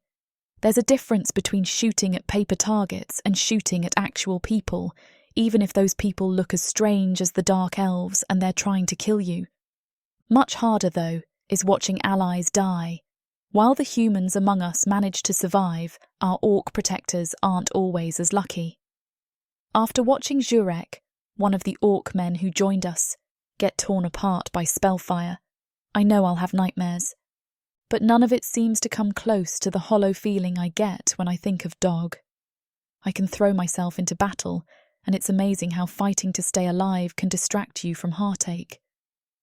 While the elves were surprised by the alliance at first, as well as the ambush tactics we used, they start to adapt, making the battle so much harder. But even with everything trying to kill me, it's the downtime that hurts the most. Jasper and Kate are definitely fucking. They try to hide it, but when you're sleeping in tents or have to take watch, it's difficult not to notice two of my friends have decided sex is the best way to deal with combat fatigue. Eventually, though, I'm too busy thinking about the next strike to think about Dog. Then we get a mission from Sorensen. I guess we've been doing well enough to get noticed. We meet with him at his secret base camp near the border of the territory, controlled by the Dark Elves. Thank you all for agreeing to help, he says as we enter his tent.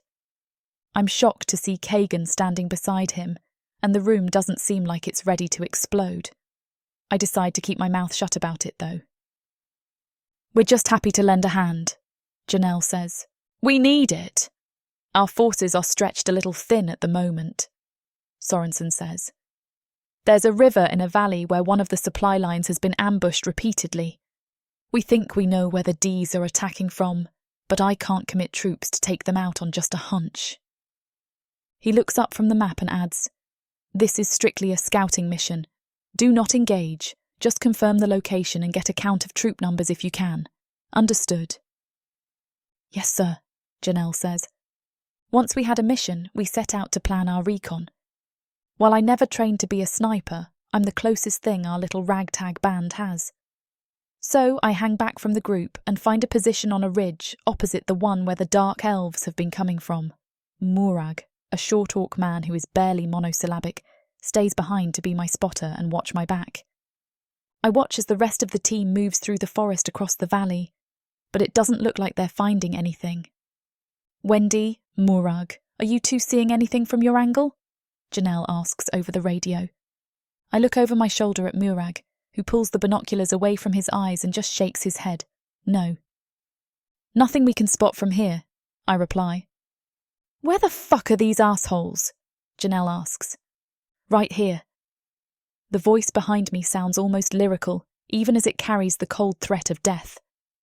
I turn around in time to see a tall, dark elf woman open up Murag's throat with a wicked-looking knife. Deltas on this ridge! Ambush! I scream over the radio. I try to swing my rifle around, but with a flick of her wrist, the gun is torn from my hands. Then it feels like I'm being lifted by the throat. On my tiptoes, I'm able to take the pressure off my windpipe and breathe. But I can't do much else, or I start to black out. I watch helplessly as the rifle is torn apart by her magic, broken down into its component pieces before they all fall to the forest floor. Nasty things, those guns of yours, she says, sneering at the bits of metal that used to be a rifle. But now that that's out of the way, tell me, where is Sorensen? Never. We can do this the hard way or the easy way, I finish for her. I was going to go with the horribly painful way or the less painful and much quicker way, but that sums it better. I'll be sure to use it in the future. You humans have so many phrases and sayings. Go fuck yourself. Like that one right there. Love hearing that. But see, you're going to tell me, or I'll just scoop the answers right out of your brain. I scream as it feels like an icy knife stabbing into the back of my skull. I try to think of anything else but Sorensen, something that's powerful enough to flood my mind. But there's only one thing like that. I think of Dog. I think of everything we did together. Oh, you're disgusting, she says. Stop that. I try to recall in excruciating detail the first time we had sex. I said stop! My feet leave the ground as she holds me over the cliff's edge. Where is Sorensen? Tell me, and I'll make it quick. Eat shit, I manage to choke out. Spots are starting to dance in my vision, and I remember the last time Dog and I were together. Language, she smirks. With another subtle movement of her fingers, she pushes me further out over the cliff. All I can make is a slightly strangled sound, then suddenly blessed relief as it feels like something solid is under my feet, taking the pressure off my throat. I'm sorry. What was that? Were you going to tell me the location or keep thinking about being an orc's whore? Like I said, go fuck yourself. I have to do it without thinking. If I think it, she'll know and might stop me. I pull the sidearm from my holster on my back and fire from the hip, and I see it, the dark red spray out the back of her skull. Perfect shot. 1 in a million, something I could be very proud of if I had the time. But instead, I fall into the river and my world goes dark. Chapter 22. Dog. After departing from the summit, I don't go back to my base. I was able to get Moloch to tell me where her settlement is. Akita is unsurprised when I tell him I'll be breaking off from the caravan early to head in a different direction. I hope everything works out for your friend and that human woman you were telling me about, he says before we part. I can't help but smile. When I reach the settlement, I can feel the tension in the air. While those at the summit saw the process of peace, these people were just told orcs and humans were allies now. My presence is tolerated, but it's far from a welcoming atmosphere. I stop by a building that I think might be some kind of town hall or something. There's a young woman sitting at a desk. When she notices me, she startles and practically shrieks. What do you want? I'm looking for Wendy Banning. She was at the summit and left some things behind, and I wanted to make sure she got them." The young woman eyes me suspiciously for a moment, but I must pass some test she just gave me in her head, because she relaxes and says, "I'm sorry, but she already left. You could maybe leave it with her father, or where did she go?" "Oh, she decided to join the war effort." My blood runs cold at the thought of Wendy on the battlefield. I turn and run out the door, getting back onto the road out of town. I have to find Wendy. Akita's nightmare scenario for my friend rises to the top of my mind. It feels like my head might explode when I think about what could happen to Wendy. If she's on the front lines in battle against the Dark Elves, she could die thinking all she ever meant to me was just easy access to sex. It's not easy to track her down. In the old days, before the Great Rift, before orc magic started to fail, there were half a dozen ways I could have found her. But now, all I can do is talk to people I meet, chasing down leads, some that end up being dead ends. As I travel, I start to hear rumors about a team of humans and orcs who've been working together, the orcs protecting the humans as the humans shoot Dark Elves, exactly like Wendy had described. Following the stories of where the group of Dark Elf hunters went, I managed to find myself not far from the border of the territory controlled by Dark Elves. If you were looking to kill a whole lot of these bastards, that would be a good place to start. An orc soldier running with a band of humans tells me the last he heard. The group of Delta hunters had last been seen talking with some of Leonard Sorensen's people. There is a small bit of relief there. It hadn't been long since they'd passed through, and Sorensen wouldn't do anything to get Wendy killed, right? It's not long after I let it be known I was looking for them that one of Sorensen's people shows up at the encampment I'm staying at. "We hear you were at the summit and are looking to speak to Sorensen. You understand that he's a busy man and has a huge target on his back at the moment, right?" A short man with black hair says. "I don't even need to see the man himself. He just happens to be the last person I know who saw the person I'm actually looking for." "And who's that?" "Wendy Banning. Wendy is quite the woman, isn't she? I hear she's got the most confirmed kills out there, really racking them up with her team." I feel the strangest mix of pride and sorrow at that statement. She really is amazing, but I can't imagine it was easy for her.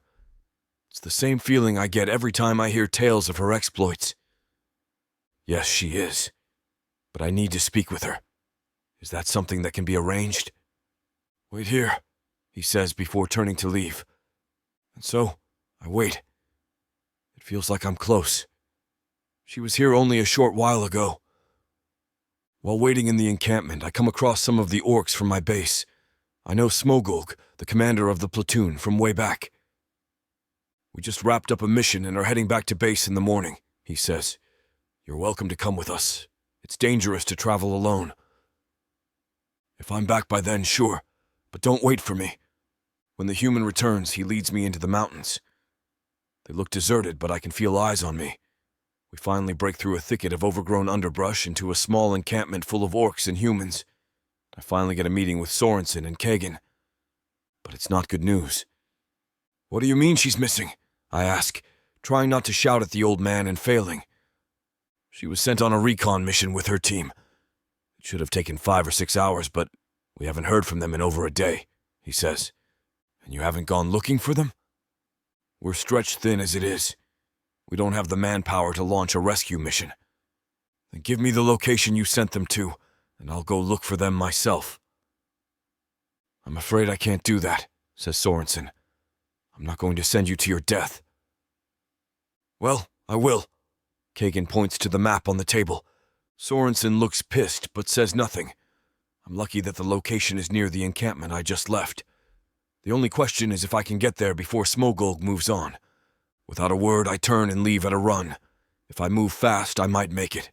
If I can't get there in time or can't get help from my clansmen, I'll do this by myself. Luckily, I don't have to. I reach the platoon just as they're preparing to leave, though Smogulg has some questions about what we're doing. "Why is this girl so important?" "Her father owns one of the best facilities for manufacturing guns.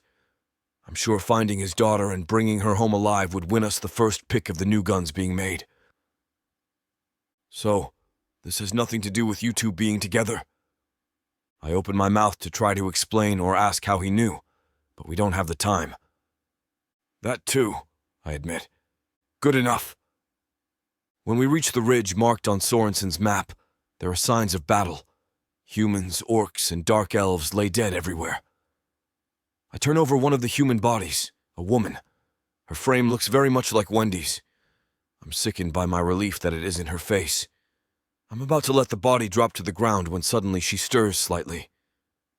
She's alive. After giving her some water, she's finally able to speak. Where's Wendy? I ask.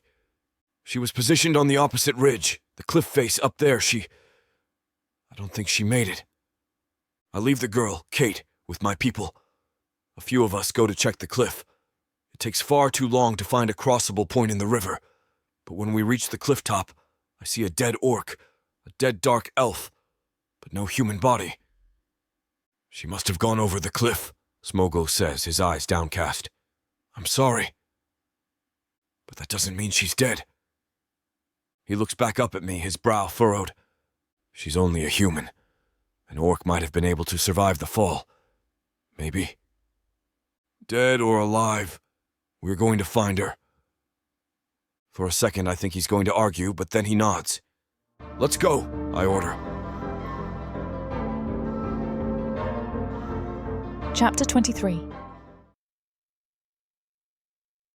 Wendy. I'm not even sure that I regained consciousness when I found the driftwood. I think my body just instinctively grabbed onto something that would keep me afloat. So when I blink my eyes open and see my arms wrapped around a thick piece of waterlogged wood, I can only sigh in relief. I honestly thought I was going to die, yet I managed to scramble onto something to help me stay above the water until my body was ready to fight again. Shifting on top of the wood, though, it starts to crumble. It's too wet and weighed down by my body. It wasn't made to act as a buoy, and my time is starting to run out again. I cast a look around, and I realise that I've been pushed closer to the shore by the current. There is a group of rocks just out of my reach coming up, and I let go of the wood, dunking myself underwater briefly.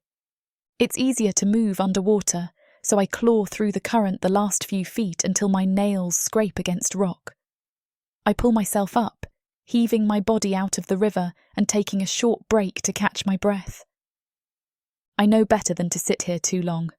I don't know how far I am from the base or what direction I'd even need to head in to get back. All I know is I need to get out of this river and find somewhere safe to plan out my next actions.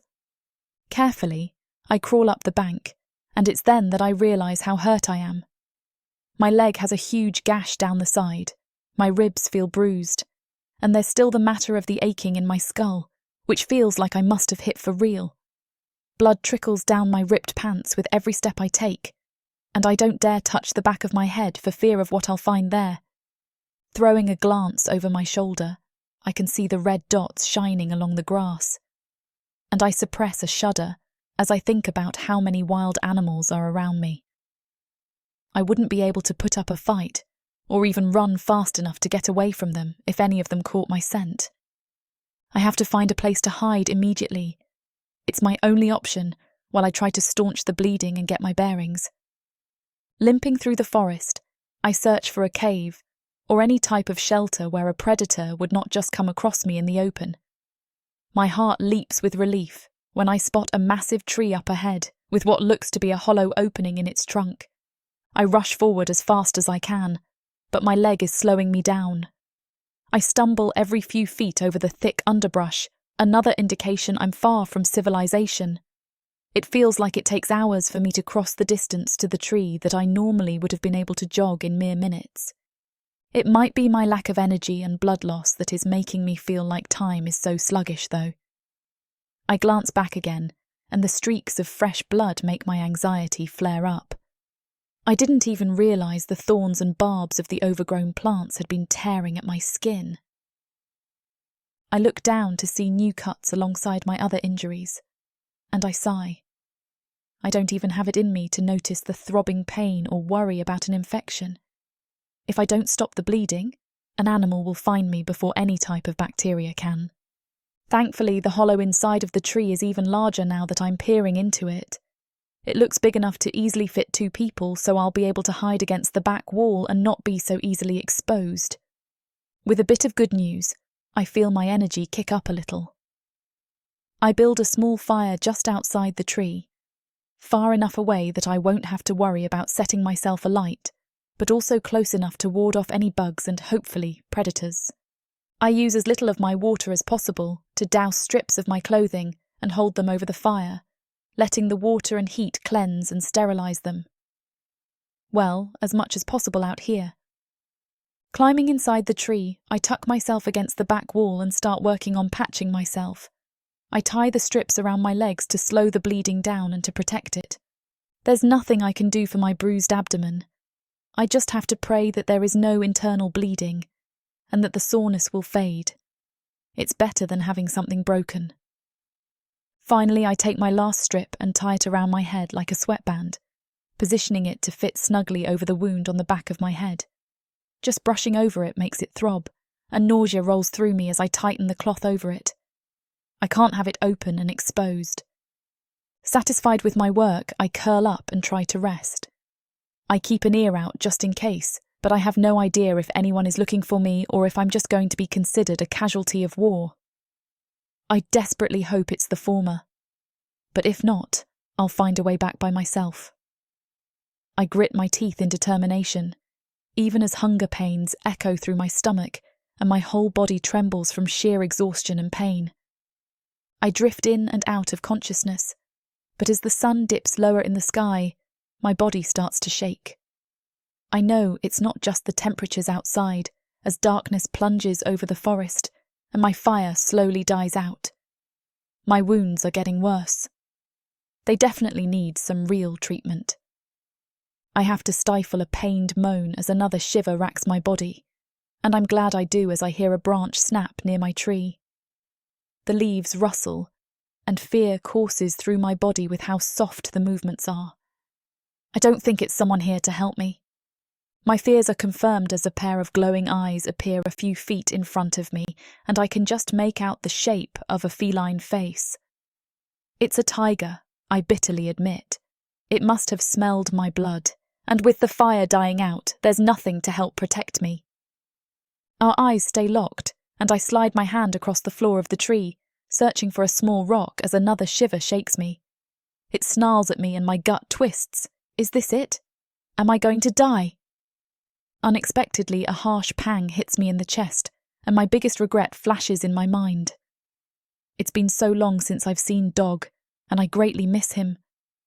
I'm going to die having never told him how I feel, and that is a bitter pill to swallow. I'm about to have to, though, as the tiger prowls closer, baring its teeth at me. My hand closes around a rock, and I lift it as the tiger lunges forward. I shriek as I throw the rock at it, but I miss as it jolts mid-air. I stare in disbelief as it collapses, the light going out from its eyes, and it takes me a few beats to realise it's dead. Tears drip onto my arms, still wrapped around my legs, and I try to hold in my sobs. I'm still terrified, alone, and missing the orc I fell in love with. More than that, I'm petrified to see what killed a tiger. Suddenly, a head pops inside the tree, a massive frame taking up the whole, and I let out my sobs finally as relief rushes through me. I'm safe. Wendy, Dog whispers as he crawls into the space, gathering me in his arms. Dog! I cry out as I throw my arms over him, and without letting my emotions get in my way, I lean up to him. Staring deep into my eyes, he cups my jaw, and our lips meet in a soft, intense kiss.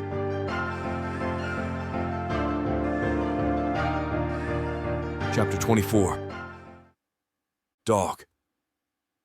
I carry Wendy all the way back to the camp base in my arms, not daring to let her go. Her companions' eyes light up as they see me approach, but as their gaze darts behind me, I know they are looking for more.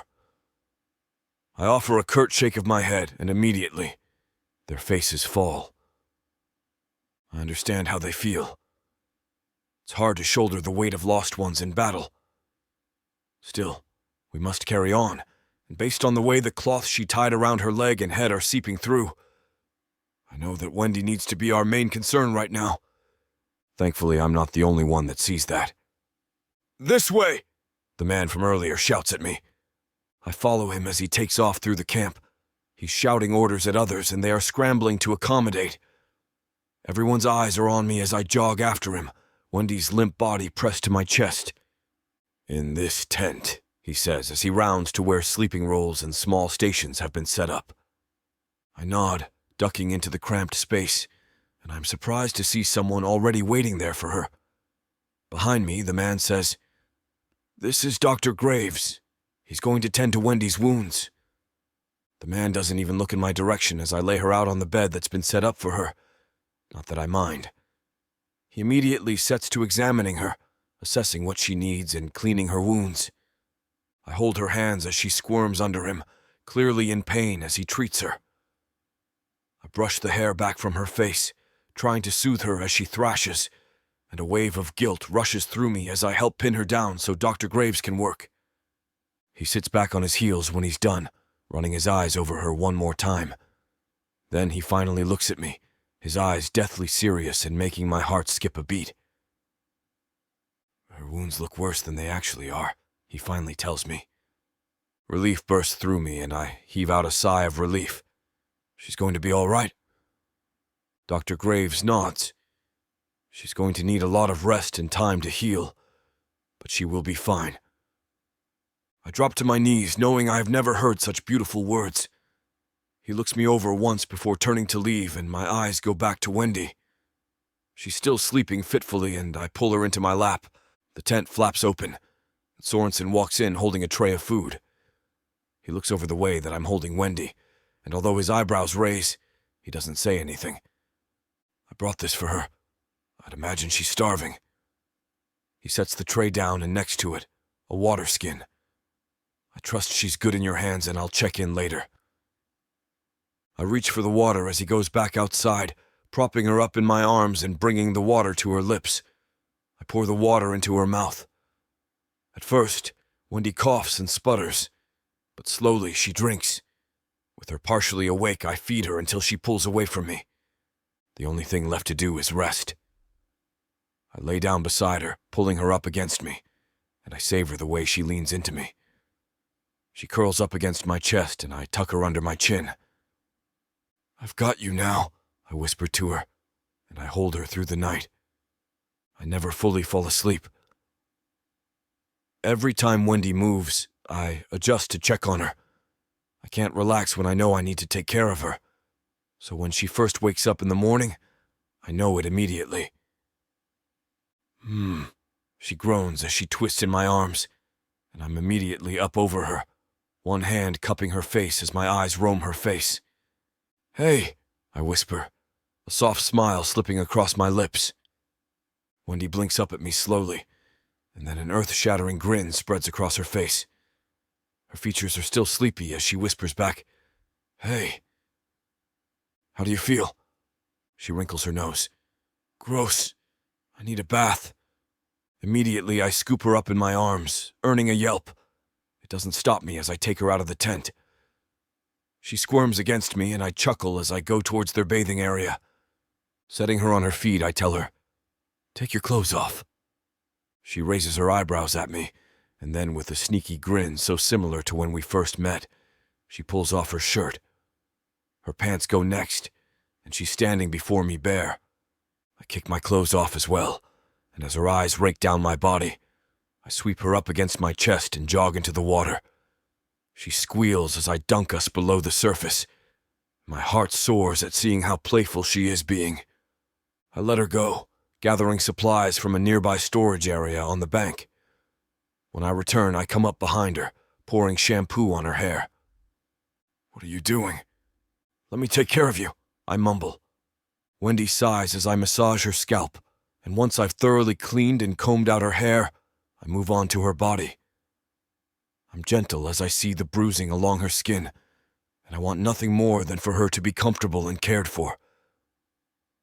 As I work along her frame, my body starts to react to what my hands are doing, but I ignore it. I don't care about that right now when she is my main concern. I'm glad you're here, she says, breaking the silence and cutting through my thoughts. I work my hands down her back and she leans into me. I shouldn't have let you go in the first place, I confess. Wendy stills against my hands and I flinch, scared I said the wrong thing. Then she slowly turns around to look at me. Her eyes are wide as she takes me in, and finally she breathes. What? I shake my head. I missed you. I was stupid when you left before, and I should have told you the truth. She closes the distance between us, her hands on my chest as she tilts her head back and stares up at me. Which is? Leaning down, I brush my nose against hers. I could never let you go, I admit, and my lips press against hers. I try to keep my lips soft, but she winds her arms around my neck, pulling me tight against her. I know I can't go any farther, though, so I lift her up in my arms, pulling away gently as I take her to get fresh clothes.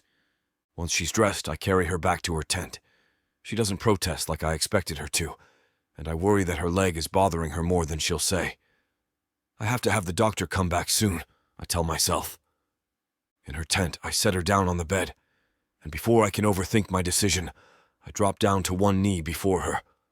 I take her hand, staring deep into her eyes now that we are on the same level. She laughs a little, but when she sees how serious I am, she stops, raising her eyebrows at me. I take a shaky breath before starting. Wendy, I know that our relationship was non-traditional, and I said some things I didn't mean. I can't be without you. I missed you so much while you were gone, and I never want to feel that again. So will you stay by my side as my mate? Chapter 25. Wendy. I hold on to Dog loosely as he carries me through the base encampment. I don't have it in me to protest the way he is caring for me. My mind is too busy spinning with everything he just said to me. His words keep echoing through my head. I missed you. I could never let you go. They are words I want to hear. And yet, I can't reconcile them. What am I supposed to make of that? I'm grateful that he came to find me, especially now that I have confronted my feelings. But we still haven't discussed where we stand. I haven't even asked why he came back for me. Maybe I'm afraid to hear that it was just his turn and a lucky circumstance. Either way, him confessing he cares that much about me has my heart doing flips.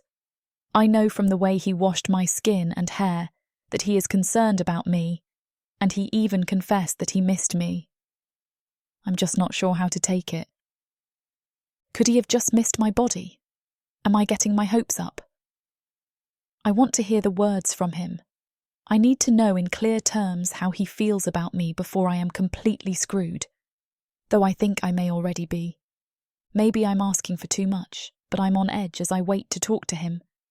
I need to hear everything from him before I can calm my racing heart, and I'm finally at the point where I'd rather hear the truth than avoid the possibility of bad news. Dog ducks inside my tent as we approach it, and he sets me down on my bed. I'm half expecting to pick up where we left off in the water, but then he drops to one knee before me. My jaw drops open before any words come out, but once he starts talking, I swear I must be hallucinating. He takes my hands and gives them a soft squeeze as he sucks in a breath. I'm still holding mine when he finally speaks. Wendy, I know that our relationship was non-traditional, and I said some things I didn't mean. I can't be without you. I missed you so much while you were gone, and I never want to feel that again. So will you stay by my side as my mate? I stare at him in shock, not able to believe what he just said. Where is this coming from? This is a much larger leap than what I was looking for. I finally recover my voice to stutter out, "Are you serious?" His smile droops a little. "Of course I am. What about your plans to marry an orc woman?" I'm not trying to push him away, but I don't want to get my hopes up. I need to know we are on the same page, and one of the main reasons I buried my feelings was because I was sure he could never care for me like that. I was wrong, he says simply. What about our relationship? I thought we both liked just being physical with each other. When did that change? The second you kissed me. His voice is a deep rumble and he levels his gaze with me. Tell me, were you happy with our arrangement? Did you not find yourself longing for more? I blink as I stare at him, surprised how bare I feel before him. It's like he can see straight into my soul, asking the questions I'm afraid to ask myself. My silence is answer enough for both of us. I can't lie, nor can I be honest. I don't know what to do, but he seems to understand that as he searches my eyes. A light smile touches his lips, and my heart starts to thunder. As Dog leans forward to cup my face and stare deep into my eyes, though, I'm convinced that I was wrong. I can see all the emotions in his eyes before he answers. I know he cares for me. Wendy, I love you. I was stupid for ever saying those things to you, and I was foolish to deny how I felt about you from the start. I want to be with you forever, and I am a bastard for not telling you that sooner. A shuddering breath rushes through me. I should be thrilled, but I'm still so hesitant. I need to know for sure that this isn't a trick. How did you find me? His smile starts to waver again. I came looking for you in your settlement, but they told me you had come to battle. Once I arrived, I was told your team had not arrived on time, and I couldn't stomach the idea of you in need or hurt or worse. I had to find you, and I couldn't stop until I did.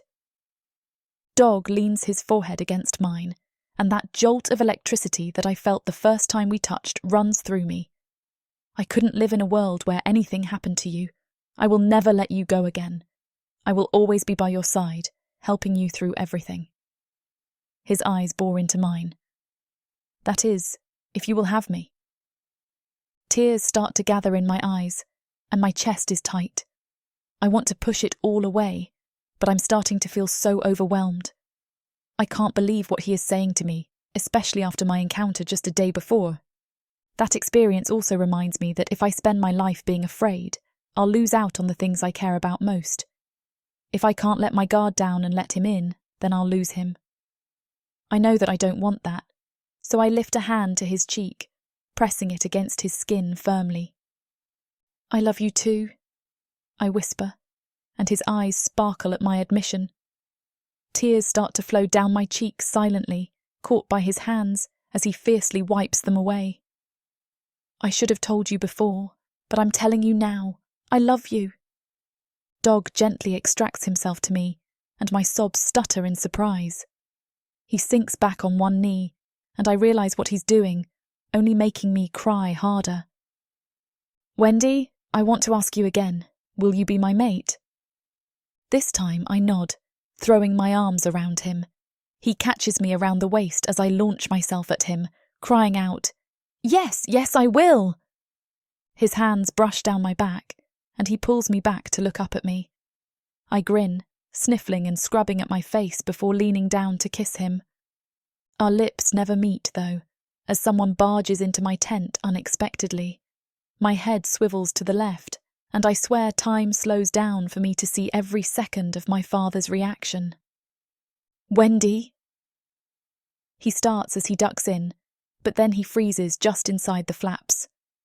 His lips are still parted mid-sentence, and his gaze slowly slides from me to Dog. I watch with icy fear as his eyebrows pinch together, then raise, then furrow. He looks from the orc to me, and the anger there is apparent as he takes me in. Time snaps back in an instant, and my father is charging forward, roaring as he grips my arm and pulls me away. He yanks me back from Dog, who launches to his feet as my father's hand lands on me. Who are... Dog starts to snarl, but I shake my head at him. It's okay. This only seems to enrage my dad more as he jerks me around to face him. What's going on here?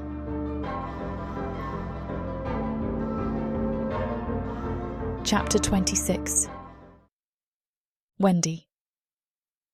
Ice feels my veins as my father and I stare at each other. I don't know how to answer his question, but I rock back, pulling away from him, and he lets me. He takes me in, noticing the bandages and the way I favour one leg, and when he looks back up at me, his gaze softens. I'm too busy reeling from the fact that my father is even here to try and introduce him to Dog, as ill-timed as the introduction may be. People deal with grief differently, I've always known that. And while losing Mum affected us both deeply, my father and I handled the loss in very different ways. After Mom died, Dad stopped leaving the settlement entirely. It was like a part of him shut down, and he couldn't bear to face a world without Mom in it. I, on the other hand, couldn't stand staying there. As much as I loved Dad, the idea of being trapped with Mum's ghost lingering everywhere I looked made me sick, so I got out, saw the world, and lived like I could die at any moment. I always went back home, of course, but never for very long before I was out on my next adventure. The fact that Dad left the settlement, and all he'd known for the past 20 years, because he was worried about me, brings tears to my eyes. I wrap my arms around him and squeeze tightly. "I don't know what the hell you were thinking, Wendy," he says, his eyes brimming with tears as he searches my face. "You could have died." "But I didn't, Dad," I respond in my most soothing voice, hoping he can't see the extent of my injuries. My eyes trail to where Tog is still kneeling at the side of the bed. "Because of Dog," I say, as I extend my hand towards Dog. He takes it, smiling gently at me, and comes to stand next to me, my mate.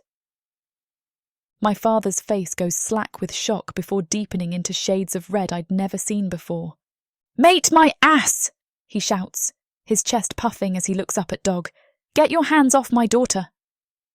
Dog looks at me, his face trained into a perfect mask of neutrality, and drops my hand before returning his gaze to my father. My heart sinks. My dad has always been overprotective and way too involved in my romantic life, but not even in my worst nightmares did I think this would be his reaction to the news that I'm getting married. Sure, he's never met Dog, and yes, he's an orc, but my father is the one who raised me to believe that orcs and humans could work together. Besides, he's the one who's been obsessed with the idea of me settling down and starting a family. I can feel the scarlet rising in my cheeks. I'm about to give Dad a piece of my mind for screaming at Dog over me like I'm an inanimate object, when Dog taps my hand gently. I turn away from my father, waiting for Dog to set him straight for me. Instead, Dog weathers the various insults and accusations my father slings at him stoically. "If it weren't for you, I bet she wouldn't even have been out there. Your people are supposed to protect her. Instead, she was left for dead. She deserves better, better than that, and better than you," my dad shouts, his chest heaving as he gasps for air. I wince, turning to Dog, desperately hoping he doesn't choose to wash his hands of this entire mess, of me, because of my father's behaviour. "You're right," Dog replies, his voice quiet and even as he looks at my father. My dad blinks at his response, clearly not expecting his reaction. "Wendy is a remarkable woman. She's brave and kind, and willing to do anything for what she believes in. She shouldn't have been out there, and she likely wouldn't have if I'd told her the way I felt about her a long time ago. Wendy didn't deserve to be left alone out there, and it was my fault she was, because if I'd been half as courageous as she is, I would have been with her." Dog finishes, his eyes on me.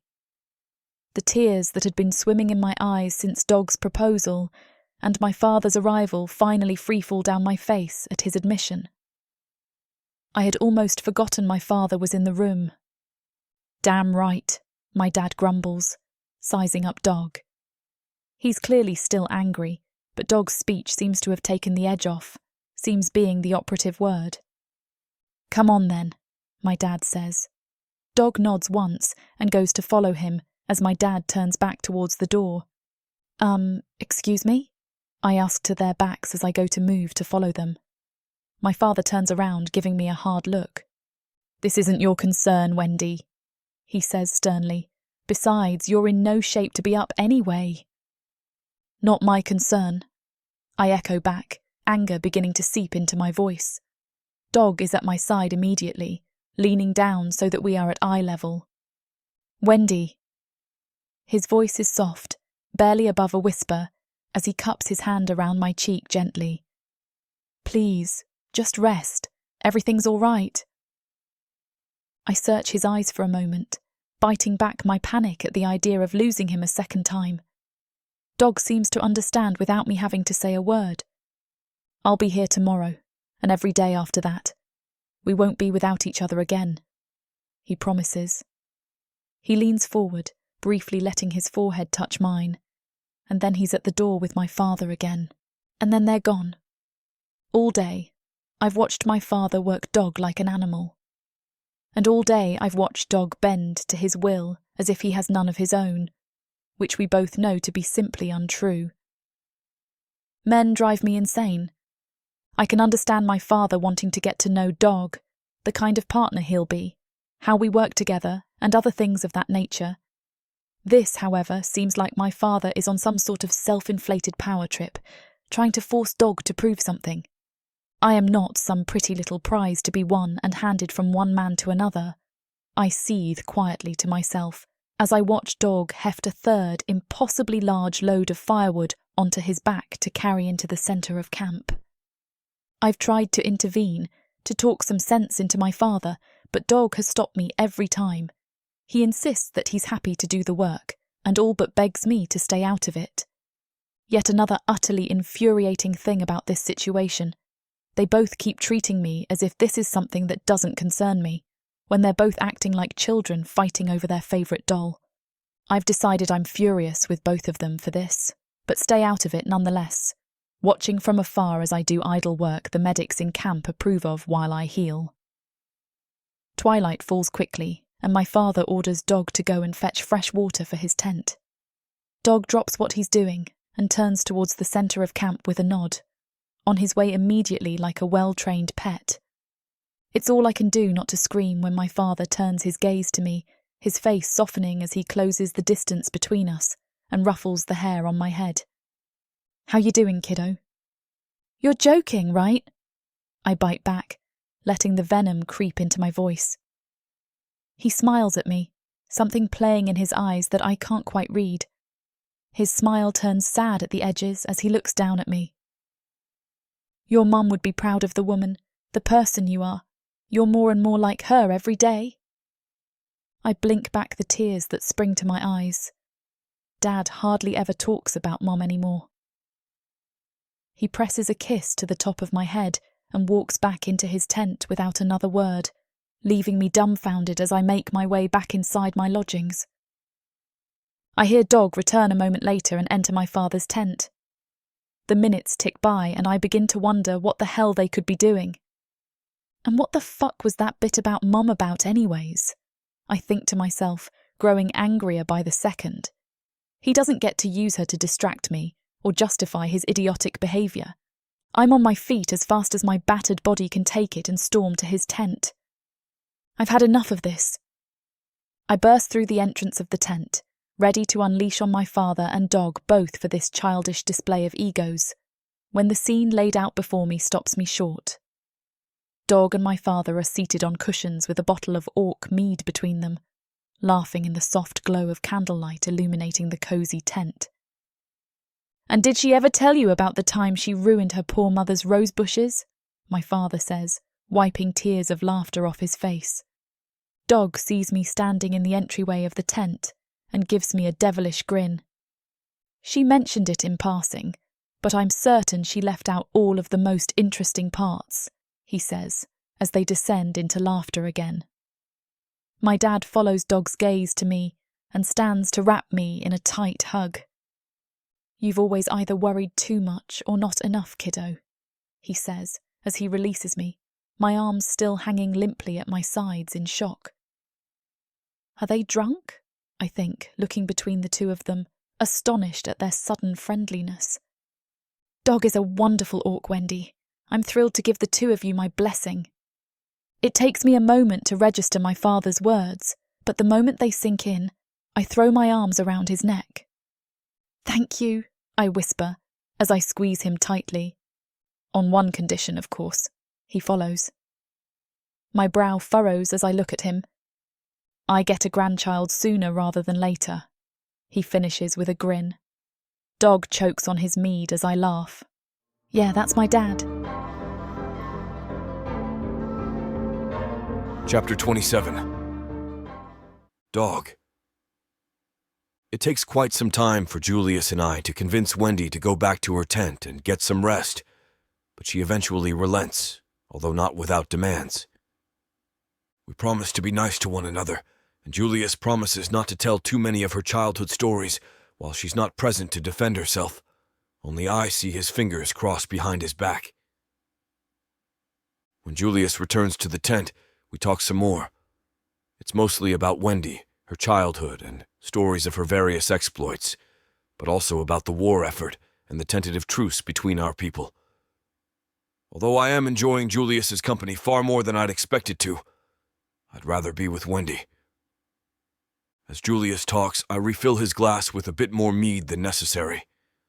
I doubt he'd take kindly to me excusing myself to go into his sleeping daughter's tent, so I wait patiently as he finishes his third drink. I think I may have done Wendy a disservice, Julius says suddenly with a sigh, his eyes far away. She's a smart girl, although she's probably too big for her britches sometimes. I nod, pretending to understand this human colloquialism. Laura was like that too, he continues wistfully. I think if she'd been around when Wendy was older, maybe Wendy wouldn't be so wild. I grew meek in my old age, and losing Laura only made things worse for both of us. Where Wendy needed space and freedom, I provided restraint and structure. I hum thoughtfully, taking another sip of my own mead. In truth, Julius, I think you're giving yourself too much credit, I say slowly. His eyes narrow slightly, but he allows me to continue. Wendy's wild at heart. Even if everything had always been perfect, and even if her mother was there, I'm sure she would have found something to rebel against. I clap a hand on his shoulder, letting a small smile rise to my lips as I finish. You gave her everything she ever needed. Julius nods, staring into the drink in his hands, before rising with a wobble. I think that's enough mead for me this evening, he says, his words slurring as he grins at me, all emotion forgotten. I'll be nursing a headache in the morning. I stand with him, trying not to look too eager to retire as I shake his outstretched hand. You have my blessing, dog. Make sure you don't waste it.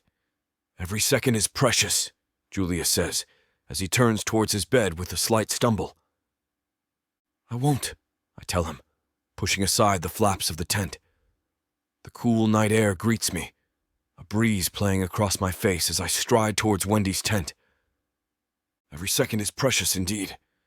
She should be resting, healing after everything she's gone through, and yet I find myself hoping that she's been unable to sleep, and will be ready and waiting for me. No such luck, I realize as I slip into her lodgings, noting the stillness inside. The medics in the camp built tented structures of timber and hides constructed for the ill and injured, which are far better equipped to keep out the elements. Wendy's been staying in one such structure and will be staying here more permanently if I have anything to say about it. I approach her bed quietly, kneeling beside it as I had a few hours prior when I asked her to be my mate. Her hair is strewn wildly about, rosy lips slightly ajar as she snores softly. I smile to myself as I play with a strand of her hair, gazing down at her. It's been so long since I've had her to myself, I think, my sudden need gripping me. I trace my finger down her jaw before pressing it firmly to her lips. Wendy's eyes fly open at the sudden pressure, and I can see the fighting instinct in her eyes before they lock on mine. I remove my finger from her lips slowly, dragging it down her chin to caress her jawline and the curve of her neck. She smiles sleepily at me, leaning into the touch. You know, you shouldn't wake somebody up like that. You might lose an eye, she grumbles as she rolls away from me and nestles into the pillow, her voice rough with sleep. A low laugh rumbles in my chest as I gently move her towards the middle of the bed and slide in behind her, pressing every available bit of my body against her. I run my hand down her spine, relishing in her warmth and tracing down her generous curves. She hums against my touch, and my crotch stiffens at the idea of sliding those gauzy cotton clothes off of her silken skin. I press my face into the curve of her neck, leaving gentle kisses along her pulse as I breathe her in deeply. I couldn't go another second without having you in my arms. I murmur into her flesh as I continue my path, kissing up her shoulder blade before grazing my teeth across her skin playfully. Wendy shivers, turning to look up at me. It's official now, you know, I tell her, gazing down into her stormy gray-blue eyes. Her brow furrows at my statement, and I use my thumb to smooth them over as I smile again. I finally have your father's approval. We can be together, forever. We can get married, I say, and I can hardly believe the words myself. The idea of truly getting to hold this precious, savage woman in my arms for the rest of our lives feels like a dream. Wendy's eyes go misty and she reaches up to caress my face. All of the strings attached? She whispers tenderly, a playful lilt in her delicate tone. I can't help but laugh as I respond. All of the strings attached. Her hands twine through my hair as she pulls me down into a tender kiss, her soft lips moving against mine with unimaginable tenderness. I lose myself in her, letting my hands wander through her hair and down her back as the kiss deepens to something needier, more urgent. I know you're dying to see how it ends, but the ending of this chapter is too hot for YouTube. Slide over to worldsofprotheka.com with discount code YouTube30 for 30% off the unabridged audiobook. You won't be disappointed. Thanks for reading Orc's Pleasure. In a world of elves, demons, and liches. What would you choose? Power? Or passion? Would you stab the monster in the back? Or take him to bed? The immersive fantasy audiobook bundle has it all. Go to worldsofprotheka.com to get access. Use code YouTube30 to get an additional 30% off. Protheka's magic is eternal. Audio bundles will make it immersive. Chapter 28. Wendy. This place is not ideal, but it's perfect in its own way. Ours is going to be a small ceremony, surrounded by those we care about, and those that survived the battles behind us. I never wanted to make a big deal out of such a thing anyway, but Dog insists we do something to commemorate our matehood. After everything we've been through, we've earned it. My father huffs in his disdain at the location. On the battlefield? I thought you'd want to do it in that old church we talked about, or at least inside somewhere, away from the elements. It looks like it's going to rain. Dog glances up at the heavy grey sky. Suits me. I lean into him as the others prepare for our ceremony. I don't care about a dress, or flowers, or a towering cake.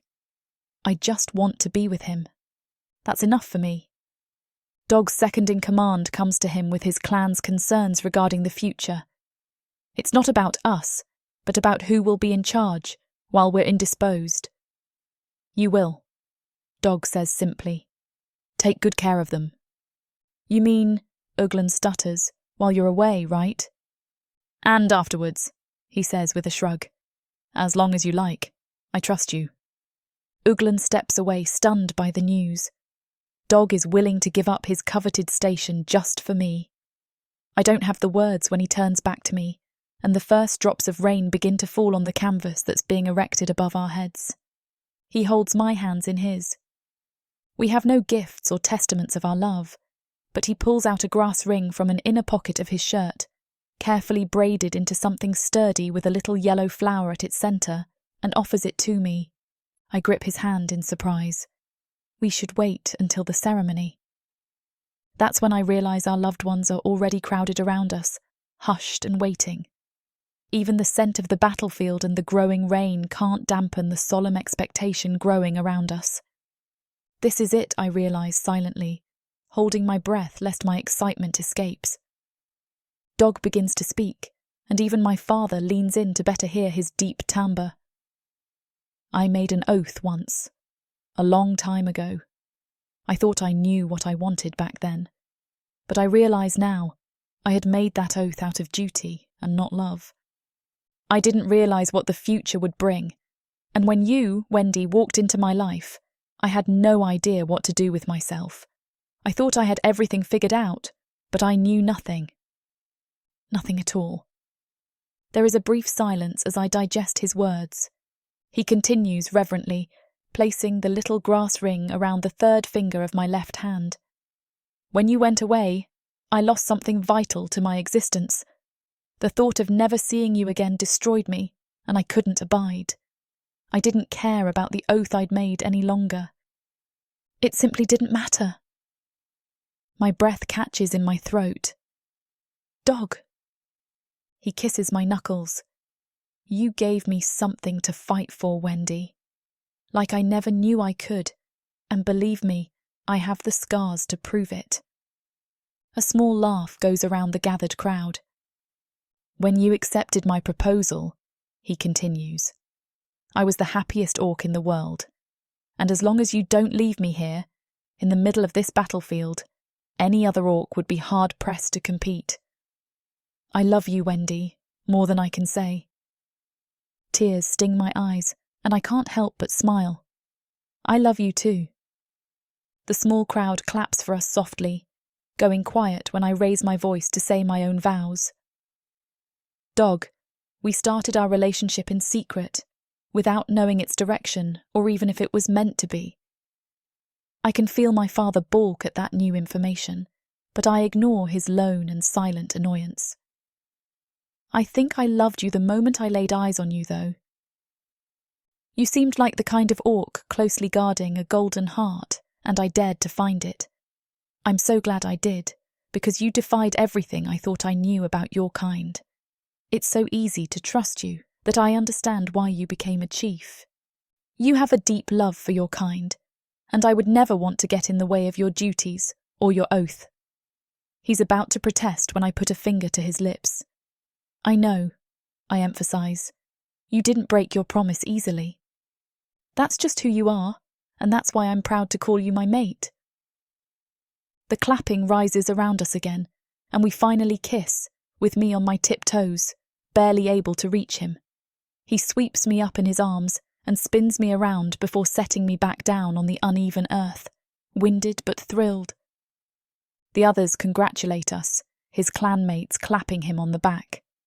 My father hugs me as if he doesn't want to let me go, but he relinquishes me back to Dog, who accepts me at his side.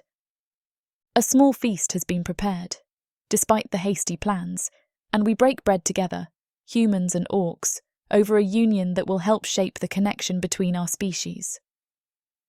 I know it's not a small thing we did, breaking tradition, but others have blazed the path for us, Akida and Lisa, among others. If they can do it, why can't we? Dog holds my hand at every opportunity, squeezing as if he's still not sure that I'm real. I soothe him with little pats and smiles, kissing him in every spare moment we get. I feel for the ring on my finger. I'll get you a real one, he assures me. That one was only for today. I think I prefer this one. I enjoy how he added a little buttercup into the design.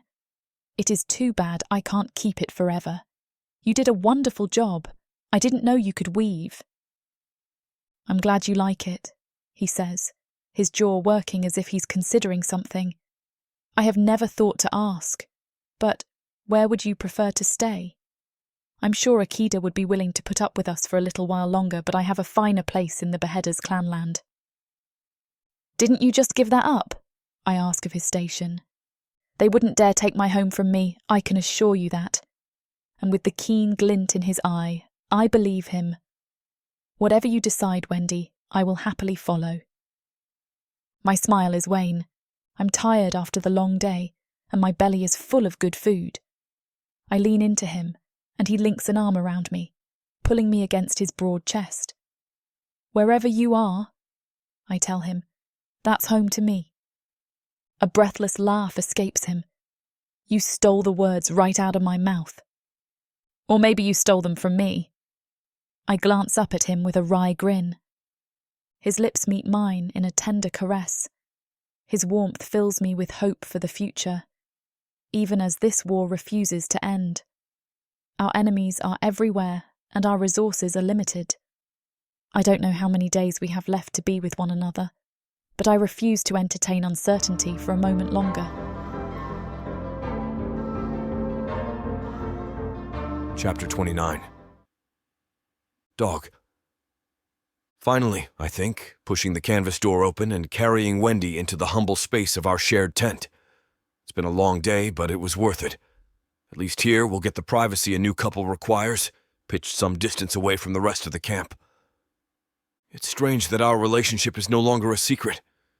Still, I prefer solitude to a campfire surrounded by drunken bastards. She may be bold, but I don't think she's much of an exhibitionist. She's almost asleep, her head resting languidly on my shoulder. I don't want to disturb her, but I have to move her to the bed. She seems so fragile when she falls into the sheets, but she's roused by the transfer and looks up at me with sleepy eyes, smiling with abandon. "Come lie with me, dog," she murmurs, patting the open space at her side. "It's still our wedding night, isn't it?"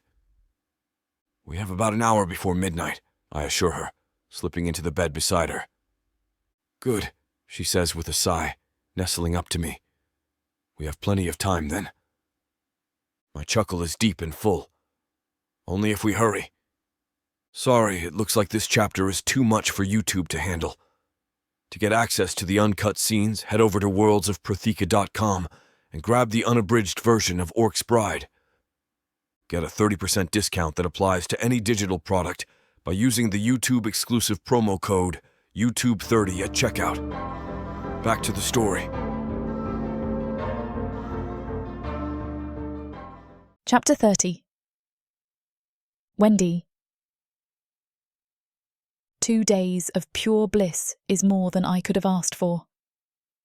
The world carries on outside of our tent, but we remain just a little while longer before we rejoin the ongoing war effort.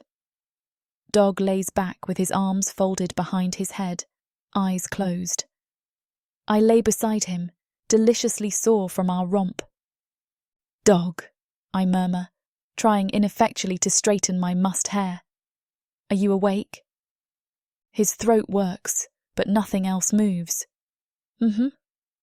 "Are you ready?" "Yeah," he finally says. "You?" "If I could stay here forever." I trail off, not bothering to finish the thought. We both know where we'd prefer to be. But they need us on the field. Of course, I'm ready. His sudden touch surprises me as he strokes my cheek. "You really aren't afraid?" It's not a question for me to answer. My brave, beautiful mate. How could I have gotten so lucky? I burn at his attention. "Well, who else is going to shoot the guns?" Dog grins. "Who else is going to watch your back?" I lean in and savour a hearty kiss, ending it on a sorrowful note. "We should get ready." His gaze darkens and he nods. Akida's soldiers, along with a smattering of Beheader clansmen, meet us on the expanding front after our victory. With our modern weapons and the Orc's brute strength, 3 humans were able to take out most of the enemy camp with little direct contact. And with no losses, it was a flawless victory. We're travelling with a host of humans we saved from the Dark Elves' evil magics, and I don't have to be told how grateful they are. They can't stop thanking us. Uglin is grinning as he meets us, his new decorated braid trailing down his back not lost on me. He is the new chief and seems to be taking well to the title. "You survived," he bellows, welcoming us back with open arms. "It is good to see your faces and a few new ones too."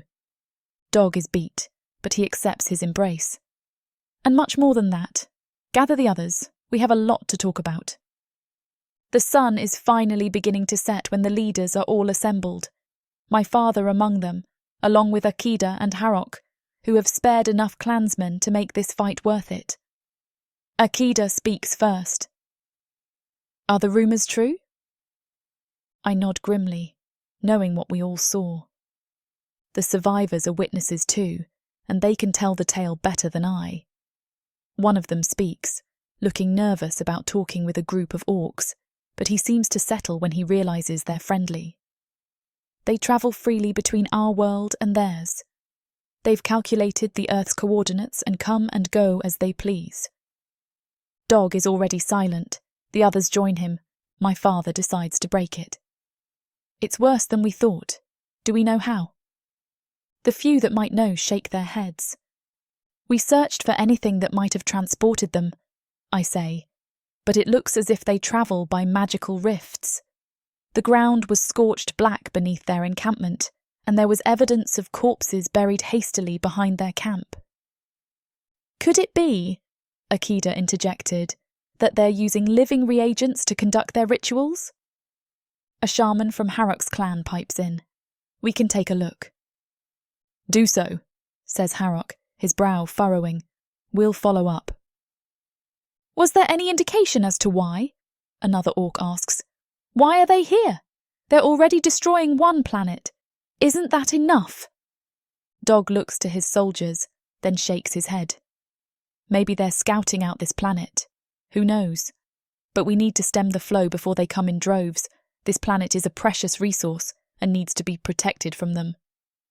Murmurs of agreement sweep through the crowd. I glance at Dog, who takes effortlessly to leadership.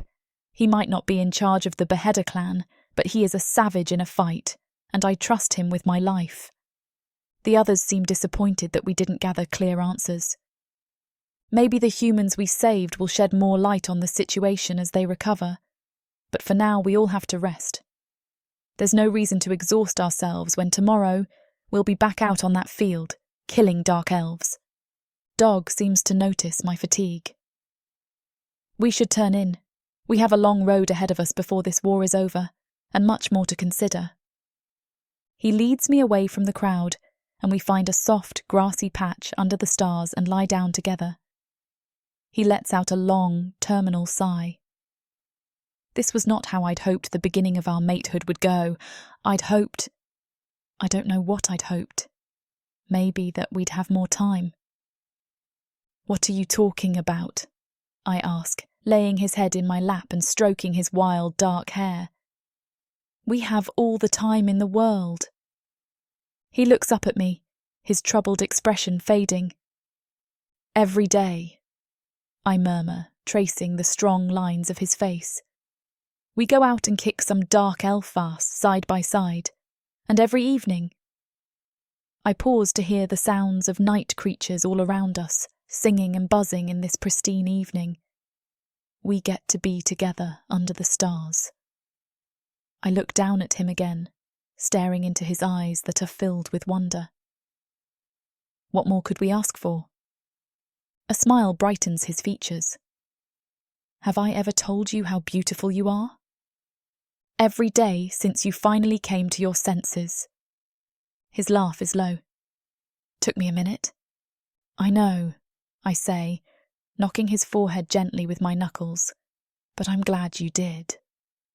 Dog catches my hand and kisses each knuckle as if I injured myself while rapping on his thick skull. I'll always protect you, Wendy. With my last breath, I'll keep you safe. Sadness finds me, that melancholy that sticks in the back of my throat. I'll never let it come to that, Dog. Let them try to get close to you, and they'll get a bullet in the face.